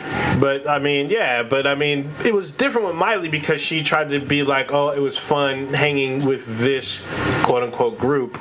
Now I'm going to move on and do other stuff that I like. So I got one for you though. I mean, Andre 3000 did, some hits that were very pop rocky, like everybody remembers Hey Ya. That didn't fit anything like the old Outkast albums that were funk and hip hop and whatnot. Artists change. I You know don't what I mean? have a problem with it. Like, with doing something unique and music. different sounding. Like if they want to be unique and try something a little bit different in their interpretation on something and put their foot in something, it's fine with me. It's funny to me. This is like totally telling of like the kind of person that she is because she's basically irrelevant right now. Yeah. And this is basically the reason why. You're out there worrying about someone else's fucking success when you should be worried about your own. yeah. But the fact that it's getting traction is kind of fucking annoying. That she's a nobody in this. Black Twitter came out, so it's probably split. Some people probably. I came to need a defense. person who's in charge of Black Twitter so I Yeah, can direct but, my like, anger to. Yeah, I mean, I can get you some names. I need a spokesperson. Was there I not Francesca? There's like one like Who's the one that I know- used to give I us know what you're shit? talking about. I know we what you mean. ain't saying her yeah, name. we're We ain't saying saying her name. Fuck her. All I know is if you're going to do a certain genre of music and you give props to those who came before or that you were influenced by, which Bruno Mars has done, Yes. then I Constantly. don't have a problem. But it's not like he was Elvis and like trying to be like, oh, I came up with this on my own. Yeah, the same thing with And then just people find out, no, he was up in this club listening to us, or he was around us, and we helped him get to where he's at, and he doesn't show props. That's one thing. But if you're always saying these were my influence, Bruno's always like, this is my influence. This is who I loved. He says it over and over again. He loves Michael Jackson. He loved a bunch of R&B even then artists. you can't win because look at what happened with Justin Timberlake when he had Prince. Oh Super yeah. Bowl. People were all fucking hating. I'm like, but he's from that area, and he's giving props to him. You know what I mean? Yeah. It's not like he's not trying to give back. You know what I mean? I'm pretty sure Prince's like foundation that after he passed away got money from that appearance, his virtual appearance. Even if they didn't, they have to go through them. Yeah, and to he got the even okay. give name, Yeah. mention. They did his symbol in the neighborhood around there, which was several square blocks. Some of the What I was They unlucky lit about. up our airport in fucking Prince colors when he. Yeah. I mean, he's a universal dude, and a lot of Some people are touched by his music. Some of the most fun things ever to me are when you have people from different cultures mixing music and whatnot. Like when I first heard, what was it, System of a Down, which is American Armenian, doing Wu-Tang songs like Wu-Tang. Shame on the nigga? Yeah, that When- shit when- went hard. And when he says literally the chorus, because the original track is by Wu-Tang. Yeah. But then when System of a Down does it, they do the chorus, shame on a nigga that tries to run game on a nigga. They do it all, And goes Wu-Tang is hard. right there with them. I loved it. I loved everything about that. I want to see more of that stuff. Not this stupid bullshit of separation and pointing fingers at this person and shit. And you notice how Bruno hasn't trashed this woman. Nope. He doesn't. know what I He mean? doesn't. You know what? He So doesn't when need to. he's got the the best. screws- he's The got best screws thing like for that, him. The best thing for him to do is produce another hit single. Yeah, You know what he which should do? will. Rip off her old style. Whatever, like one hit that she had, rip that shit off. Be like, hey, like that. Yeah. I never heard about you until just then. Yeah. He should do like Dora Milaje, run up with the wig and throw it at her. Oh god damn! God damn! Do you wanna do a one of those? See, you need to like write shit down before you can't do it when like we're talking. Yeah. Write it down, like I did Blue. the other Like day. pass notes. okay. Pass notes in pass class. notes because I I gotta shall prepare do for this that. kind of Let shit. me write it down. No, I was not ready for that one. We've had some we have some gaming news. We need to talk about some gaming at least because there's some shit We have coming been down. so yeah. We haven't really talked about. We've been saving Egypt and shit. Fucking climbing pyramids. Well, let's talk about the big thing. actually, hold on. Before we actually talk about gaming, Damn it! we talk about motherfucking sponsors. Trying to stall. All right. But then you're going to start talking about it. I was taking too long. My bad. All right. This next portion of the podcast is brought to you by GameFly. GameFly is one of the greatest services on the face of the planet. They're basically better than Netflix. That's right. I said it. I keep saying it.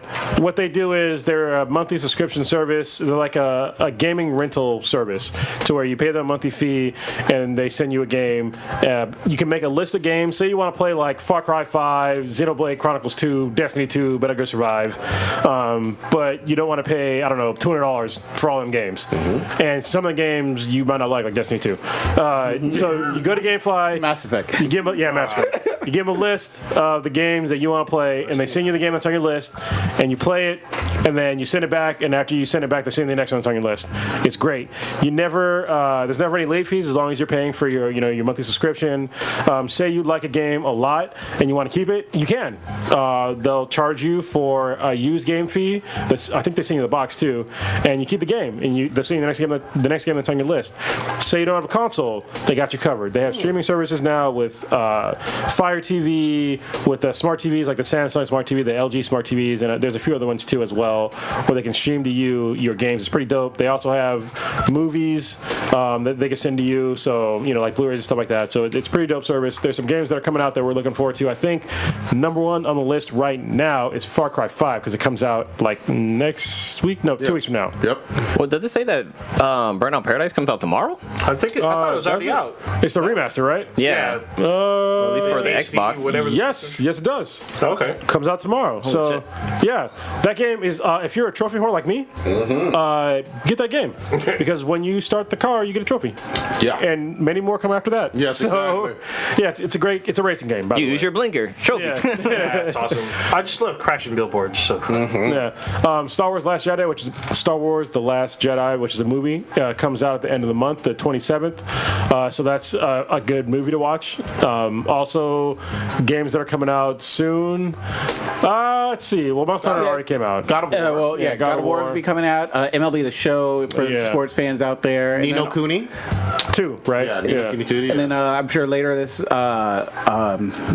month will be Far Cry and everything. Yeah. So people that are kind of late to the Far Cry party and be like, oh, I don't know if I should jump in now. I really like it. Should I play the other ones and are a little bit nervous about buying 1, 2, 3, 4 Primal and everything? Use this service and check it out for yourself and see if you feel comfortable just jumping in on this one. Yeah, by the way, Far Cry 5, all the Far Cries, they're all different. Yes. Different characters, different protagonists. So just, the only guy that's in all the games is Herc, but he's not really a main character, so Okay. yeah. And this is a great service if you want to get a game, but you're real iffy about it. Perfect example for me right now is Monster Hunter World. Like, seriously. I'm on the fence too. Also. Yeah. Don't buy the game. Please rent the game before you drop down that $60. Because I don't like that game. To be honest with you, I'm probably going to give it away. So it's just not my cup of tea. So, yeah, if you go to Game... And this is a perfect way you can get it for free. Like, say you want to play Monster Hunter for free, this is how you do it. Go to GameFlyOffer.com/BThenBTI, and you will get 1 month of subscription service on us. If you were smart, you would use it on Monster Hunter World. Yeah. So It's a much better route than breaking someone's house and trying to steal a game. That's consequences. yeah, It's true. Once again, that's GameFlyOffer.com/BThenBTI for your first month of subscription service on us. And now on with some gaming news. Yes. Yeah. So let's start with the big one because the movie's coming out this week, and we got a little snippet of it today where Square Enix released a little teaser about a trailer teaser that's going to release tomorrow for the next Tomb Raider. Apparently someone went through the source code and found some information about the next Tomb Raider, which is supposed to be released in 2019, and the name is Shadow of the Tomb Raider. But now it's being released in September of 18. Yeah, so I guess they're moving it up, and there's going to be a trailer tomorrow, which is, what's tomorrow's date? 15th? 12th? 15th. There you go, whatever. Today's Friday. Sure. So Yeah. March 15th, there'll be a trailer on the site, and we'll see some bit on the game. I'm excited. The last 2 Tomb Raider games have been very, very solid. Fucking you know good. what I mean? They feel almost on that Uncharted level. Yeah, they're real good. They're fun. I prefer Tomb Raider over Uncharted. That's Really? just my Okay. personal. Yeah, Yeah, all right. because Because then titties. See, it's Well, not- people like you, man. Fucking it up. there's nothing wrong with fucking titties. This is where he But starts to I'm gonna blame say PlayStation. I'm saying it because I'm gonna say because Tomb Raider hit first, and if Sure. and if you, I mean, Wait. You're talking about their franchise start. Franchise, Okay. yeah, of course. But Uncharted out Tomb Raider. Yeah, Like, well, and then Tomb Raider came back. They had Tomb Raider did come back because it had all flipped. these They were weird. flipping. When it split off into like Legends and Anniversary, shit, it like kind of lost its way. Yeah. But then it came back. If you play both Uncharted and the current Tomb Raiders, they have almost identical controls. Yeah. They have different stories, but the controls are behind the scenes. They're both like collaborative teams. They're both one from the other. I would love to see a crossover between the two games, though. Everyone does, but I don't think that's going to happen. They're different But- franchises. Yeah, they are different franchises. One big thing, and this is not me shitting on Tomb Raider because I do enjoy it quite a bit. To me, Uncharted unquestionably has a better cast. Like, you were able to take basically secondary characters and make your own game in Yes. Lost Legacy. You know what I mean? And you can't do that. Sully, I don't know Elena, anybody from yeah. fucking... Well, Tomb Raider's always been about Laura. True. She's almost always by herself. She never has a sidekick. There's no one really helping her. When you play the games, it's literally like that. You're on your own. Very few times do you have like someone helping you in your ear. It's But usually why did just she her. put that pickaxe up her pussy, though? That's what I want It's to on know. the side. You wanted it in her pussy. I think you fucked up your screen. Hey, everybody's got Change fetishes, your man. resolution. Don't kink shame. Yeah, no, that's true. All right. So I'm excited. I've loved the last two Tomb Raiders. I can't wait to see what they got in store for this next one. I still gotta finish the last one because my Xbox One is collecting dust right now. God damn. Oh, it came... Well, I yeah. haven't taken it out of the almost box. It's been in the box for about 2 years now. God damn. Oh, damn. I thought you got it on the 4, too. No? No, because I already had the Xbox One. I just gotta bust it out again. Makes sense. Makes sense. It's such a fun game, though. Dude, I have the PC version. I played it in VR. It's kind of fucking dope. Oh, nice. Yeah. nice. Have you played Doom in VR yet? No, No, not yet. I need to get it Ooh, though. I imagine pissing my pants doing See, another that. thing that's been in dust for a while is my VR. It's been over a year. God damn, got busted out. Well, yeah, especially because of SVVR coming out, so I we go. gotta catch back up. Yeah, some dope games out there, man. Yeah. Far Cry 5. Yeah. Looking forward to this goddamn game. Can't wait. This is one of the games where I usually don't get special editions except for certain games like God of War.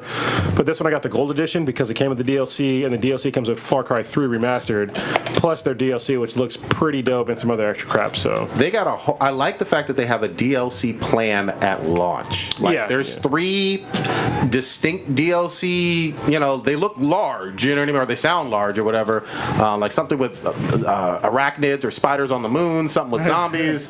Some other crazy jungle shit. I mean, it looks fucking out there, which is what I want from fucking Far Cry. Yeah. I'm excited. And there's co-op throughout. Yeah. And supposedly you can tailor the levels or some of the outposts or something. There's some kind of Little Big Planet, esque crafting you can do of the world. That's weird. Well, that's kind of cool. You can build it for what's fucked up is like that Sims. when Far Cry drops, you have like a month before fucking God of War 4. Yeah. So that it's gonna might be- be long enough. Yeah, it's gonna be busy. Cause I plan on getting an MLB game and then boom, boom, boom. So there's another game that I've actually played. I'm playing the first iteration of it, but we just got news of it a few days ago. Is The Division 2. Yeah. So it's fucked You up. gonna learn how to play from launch, or you gonna wait like 9 months and then figure out how I'm the gonna rules wait work? 9 months, goddammit. Yeah. No, you might have to show me. Playing all backwards and shit. I mean, it's crazy because the Division 2, because I think the release date's also 2019. There's like 6. I thought it was this year. Was it? I don't think it was this year, but I'm tripping. It could be. If it does, maybe December-ish. But it looks like there's like 6-7 studios working on this one game. Don't get me wrong. It had a big launch. It did very well financially. Fuck that game. I had my problems getting online and even learning how to play. There were issues when it dropped. It took a few months for them to fix them. So, but it was a big game. but I'm playing it now because I bought the DLC, and there's a shit ton to do in that. Are there people fucking still game. on there? Oh yeah, the game. Okay. Well, right now it's anniversary month. Okay. So they're doing fucking multiple events like every week or some shit, and it's just been fucking crazy. There's a shit ton of people on there. They revamped the Dark Zone. They added. Did they expand the goddamn map? They or is it added still- a little bit. They added another like quarter panel to it. They have the raid. The first raid was free. Okay. But there's 3 more raids on top, and they're fucking hard as fuck. Good So shit. I mean, there's a shit ton to do. They have daily missions, weekly missions. There's just a ton of shit in there. Good shit. So they have like contract missions.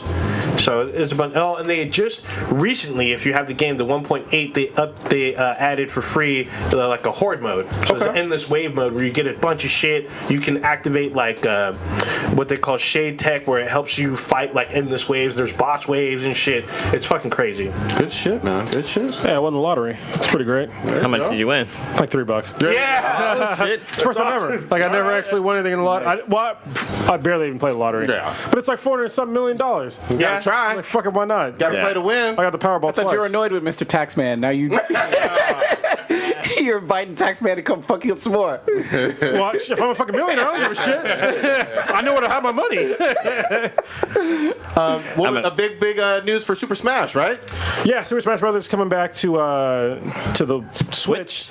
Also, they also announced the Fractured But Whole is coming to the Switch. Oh, the Fractured Butthole. Yeah. Yeah, so I was like, South Park that's one. fucking cool. So they're like announcing more and more stuff for the Switch. Bayonetta 2 is just came out recently. So Did you get it? Bayonetta? No, but I'm going to. Okay. I've been playing Origins, which we'll talk about here in a second. The question about Smash Brothers: is this a port of the previous one, or is this a new iteration of Smash All right, Brothers? this is a porno. What the fuck? That's SmashBrothers.com. It's like Bang Bros. Yeah. Yeah.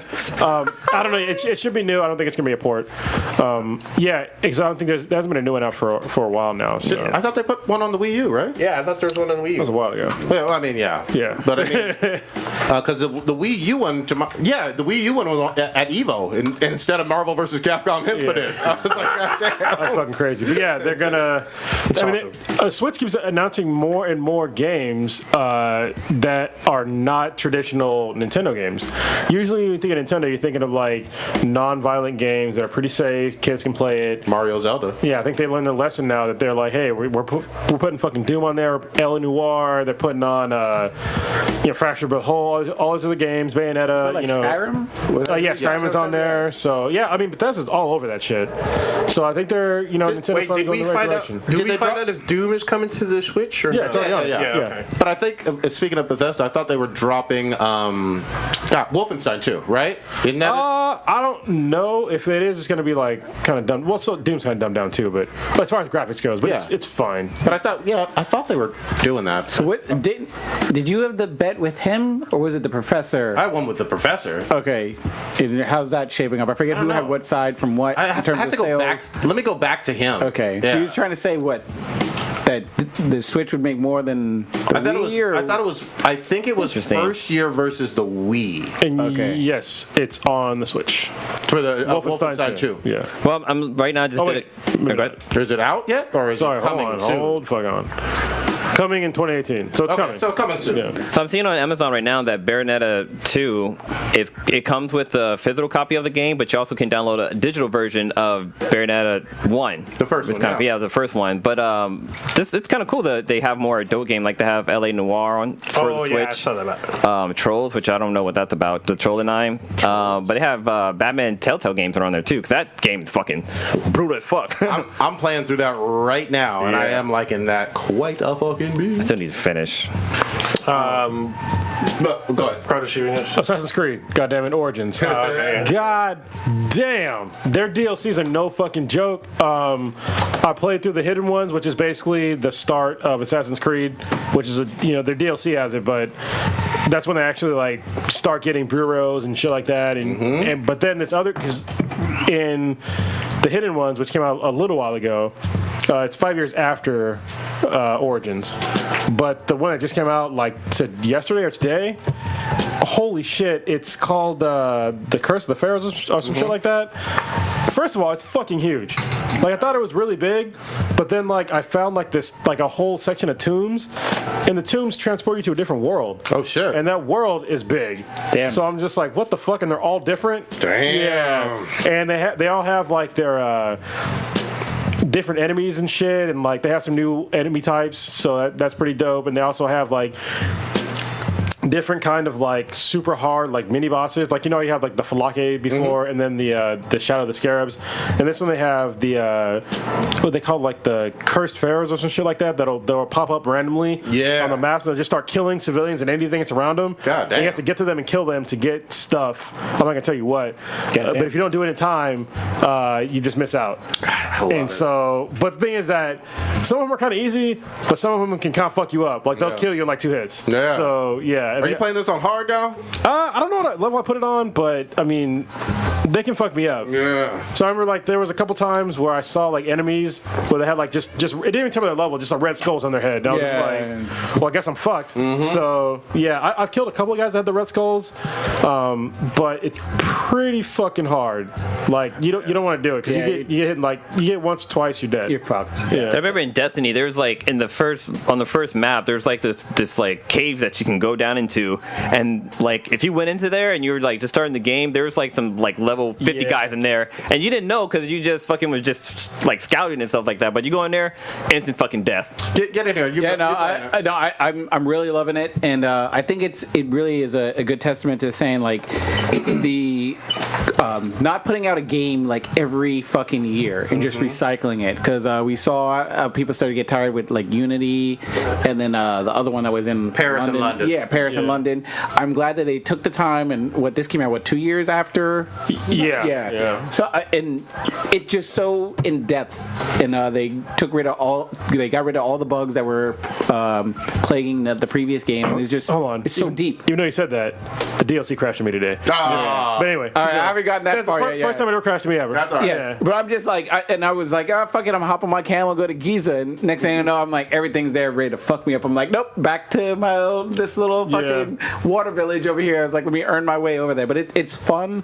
The map is massive. It's so big. It's really, really, really huge. It's so big they have sections that there's literally nothing in. Yep. And you're just like, what the Just giant desert. Yeah.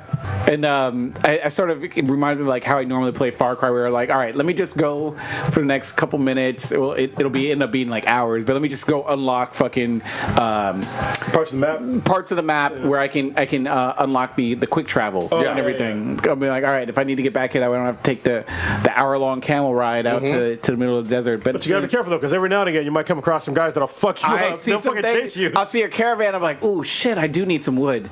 And then next thing I know, it's all bad. I'm getting fucking whapped, and they just shoot me and it's bad. What I love though is I don't like the fast travel. I love actually traveling because there's so many fucking secrets that you stumble upon. Oh yeah, like shit that's not on the map. Literally shit on the desert where there's no question mark, and you're just like, what's in? Oh, that's a fucking tomb. Oh, that's some fucking like special shit of the stars and. I it's always funny because like I'll randomly like I'm a pretty chill gamer, but I will scream and just like, oh shit, like when I slid down the tomb and there was a shit ton of cobras. I was like, oh shit, I was like, I wasn't ready for this. Like I knew to just based on my gaming experience. All right, I'm in Africa. Had Indiana Jones shouldn't probably go in the water because I'm running a crocodile. And I'm like, and those things are gonna fuck me up. I'm be in the water. Wait, did you find Wakanda? Not yet. But cobras were. I was like, oh shit. But I started to do the whole taming of the animal thing. So I've been trying to. I still haven't done that. It comes in handy. Like I like the leopards. The hippos are pretty badass because really? the hippos will bite into like a leopard or a lion, and it will just bite it and instantly kill it, and it'll just take it, shake it like a rag doll, and just toss it. I'm like, fucking yes, hippo. And then the hippos go in the water where if you have a leopard or a lion, if it touches the water, it drowns, which kind of sucks. Okay. But the lions and the alligators are pretty cool. They're kind of slow. That person can swim though. Yeah, but not in this game. Supposedly. They touch the water, and I'm like, oh fuck. I was like, I tried to roll with you. The jackals kind of suck, but I mean, hyenas. I got Senu. I'm good. Yeah, that hog's badass. Every animal has a king animal. That's what I fucking love. You stumble upon the king. When I stumbled upon the fucking elephant, have you gotten to the elephant? Killed a fucking. I've killed 3 I've elephants. not seen an elephant yet. The elephants are no joke. The elephant tripped me out. I was like, what the fuck? I stumbled into a pit. Yeah. And it was like, there was a war cutscene. I was like, what the fuck is happening here? The elephant raped me multiple times with no Vaseline. Like, what was that movie? It's like on, remember Lord of the Rings? Yeah. With the elephants and shit, and they came out with like fucking, it's like that. And you're just like, okay. War elephant. Wait till you see Big ass scorpions, bro. Oh shit! I gotta wait for that. Yeah, God that's damn. in the DLC, but yeah. It's a fun game. I got to get on my grind because I know I can see if I keep going and getting distracted with side missions and exploring, Far Cry is going to come out, Yep. and I'm going to be all fucked. You can spend 100 hours and still do new shit. Yeah, Yeah, it seems like it. I think I'm 80 to 100 hours in now, and it's still like the DLC was so fucking big. I was just like, get it. damn. Well, it wasn't like 15 gigs download or something. Yeah, it's almost 16 gigs. Damn. Of shit of new content. So Good shit, man. Good job. All right, should we round it? oh shit, it's already. Yeah. God damn, we didn't even get through a lot of shit. No, we didn't. Gotta save it till next week. Let's save some. Let's save some. It's been a while since we talked about shows like Yeah. Yeah, it has been. CW. But we can do it next time. Yeah. Next week. Next week. Stitch, what you got going this week? Let me see. I've been on this sort of barbecue kick, so I was checking out a couple places. I went to Everett and Jones, which was really good. Then I went to Magnolia, which is awesome, really good as well. So been sort of on this whole barbecue kick, going in the city, just exploring random. Not Brooklyn barbecue? No. So you gotta do a 4505 too. Ooh, 4505. Yeah. That'll be my next destination. I can feel myself just like getting lazy and stuff after I eat some good ribs. I'm just like, oh man, let me just take a nap in the city, but that's all bad. I don't want to do that. Other than that, just sort of watching shows. Next week, I guess we'll talk more about shows because I have some issues with Black Lightning. We can talk about gotta catch up. We got issues with The Walking Dead. So we'll see how things play. I'm really enjoying Arrow. Arrow's still pretty awesome for me, and I'd be curious to get your thoughts on Flash because I heard a lot of people are kind of getting tired with I Flash. still like it. I mean, I just watched the latest episode today, so I mean, I still like it. Okay. It's still okay. It's about The CGI for this episode was with Yeah, but then, I mean, We gonna get into Yeah, the we Flash gotta next get week. to it. Yeah, don't get too sidetracked. Stay tuned for next week for the same. Old Ninja, what you got? so probably going to be celebrating with Quan, friend of the podcast. His birthday's on Friday. Good shit. Oh, nice. So we'll probably do that. We are trying to figure out something for St. Patty's Day because St. Patty's Day is this Saturday. Be safe out there. Oh shit, it is. There's some shit coming up. Oh, I'm probably going to try to finish. Well, no, I am going to finish Jessica Jones eventually. Santa Clarita Diet, I know, is coming up pretty soon. I'm going to be trying to watch that. Monster Hunter World, I'm still playing that. I actually have the Aloy armor. It's not even an armor, it's Aloy skin. Okay. And then you can get her bow. It's fucking super powerful. I got a new daddy though. Yeah, you know what? Who are you using now? Yeah. Huh? What kind of weapon are you using now? So I'm using the switch axe. Oh, yeah. Okay. Switch Blade? Yeah, I use there's a a charge switch axe blade, and there's so. a charge axe. Yeah. So, but yeah, Prodigy left me for a new daddy. It's all bad. But we do need to twitch that out. We need to show what's going on. Why aren't y'all twitching, man? I know, I need to. Because I'll it's do it. usually what usually happens. We squat up and they're like, "Oh, let's do this." We're already in the menu screen and we just We'll jump do in the it. game. We'll do it. Tomorrow we're doing it.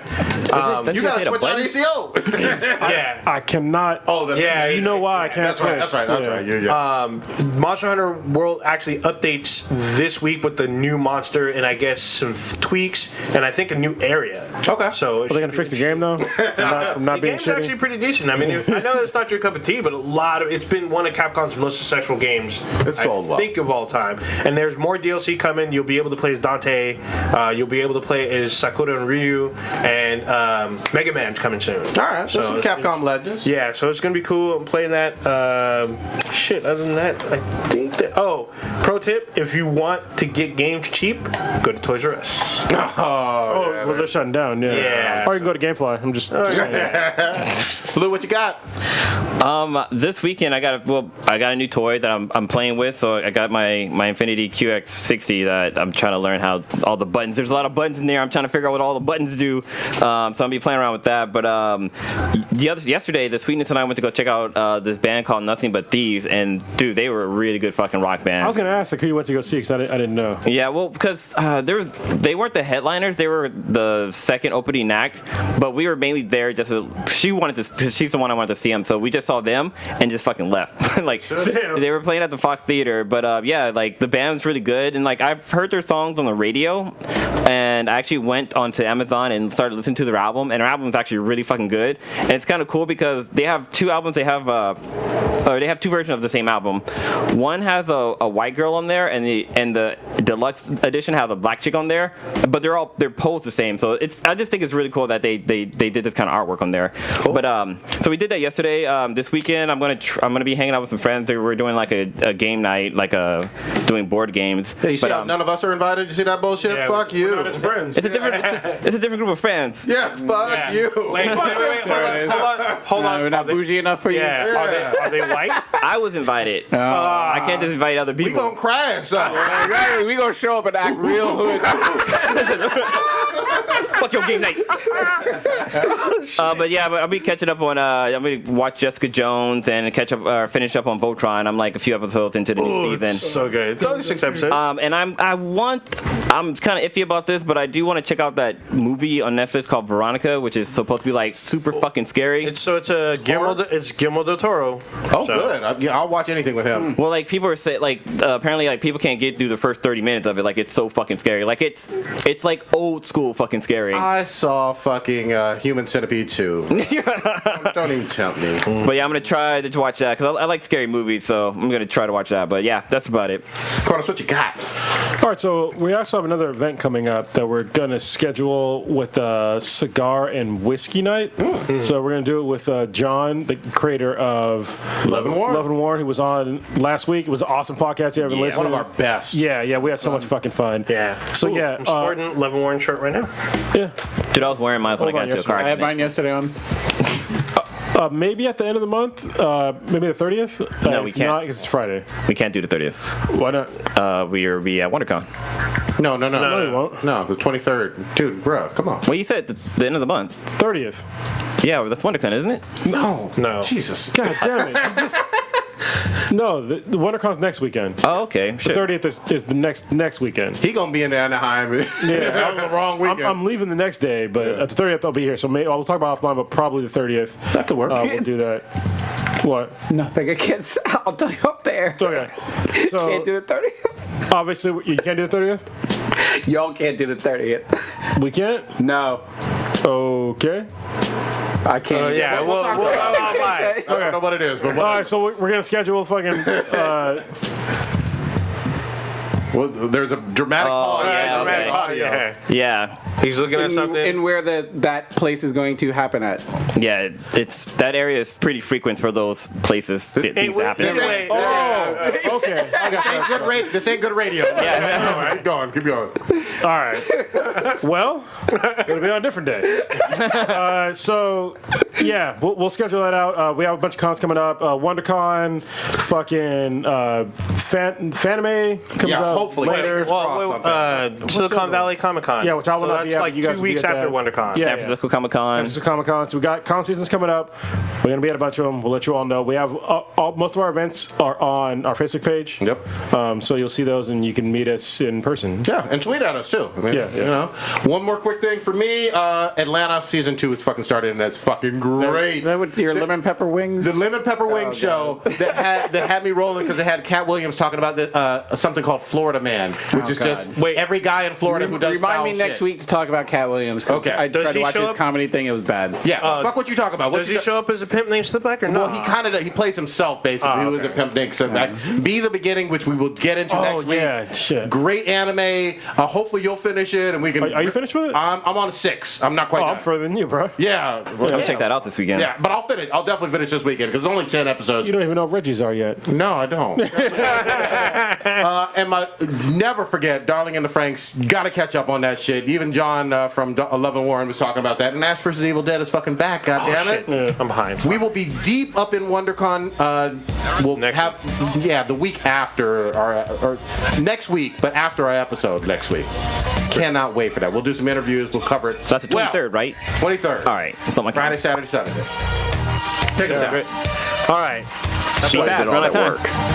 You can find us on Twitter it's at nice, 'cause I heard about this a while ago, BTHAN, and I was like, Facebook, dude, I gotta get to the podcast, YouTube. so, like, If talk you're not about this. watching This us is on before I think YouTube, it was- look for you us were at showing me, like, BTHAN or animatics. Black Yeah, Times exactly. Infinity Just, like, on YouTube. sketches, You'll rough find us. drawings. It wasn't even Player animatic at FM, the point. It was just Stitcher, like a shitty Apple ass Podcasts, look for Breathing voiceover BTI. over, like, On Apple hand-drawn Podcasts, pictures. rate Yeah, us, but leave the us a actual, comment. We'll like, probably concept. shout you out It was cool on for me to, like, see something go on the from, air. like, pretty much a Check out our concept official to, like, page, actually getting animated. I'm like, oh, this is dope, and I was like, I want to talk about it so bad on the podcast, and check us out on this was Instagram, the time especially when the you content did coming up. good job We'll on be like posting a lot on timing there. everything. Come at me, Michelle and Dale Cello. I mean, You ain't honestly, shit. like, And then find us also on Twitch, twitch.tv/PDVCI. Next week, same black time, same black channel. Please, y'all. I'm so sorry. I'm so sorry. Blue does it all the time. Okay,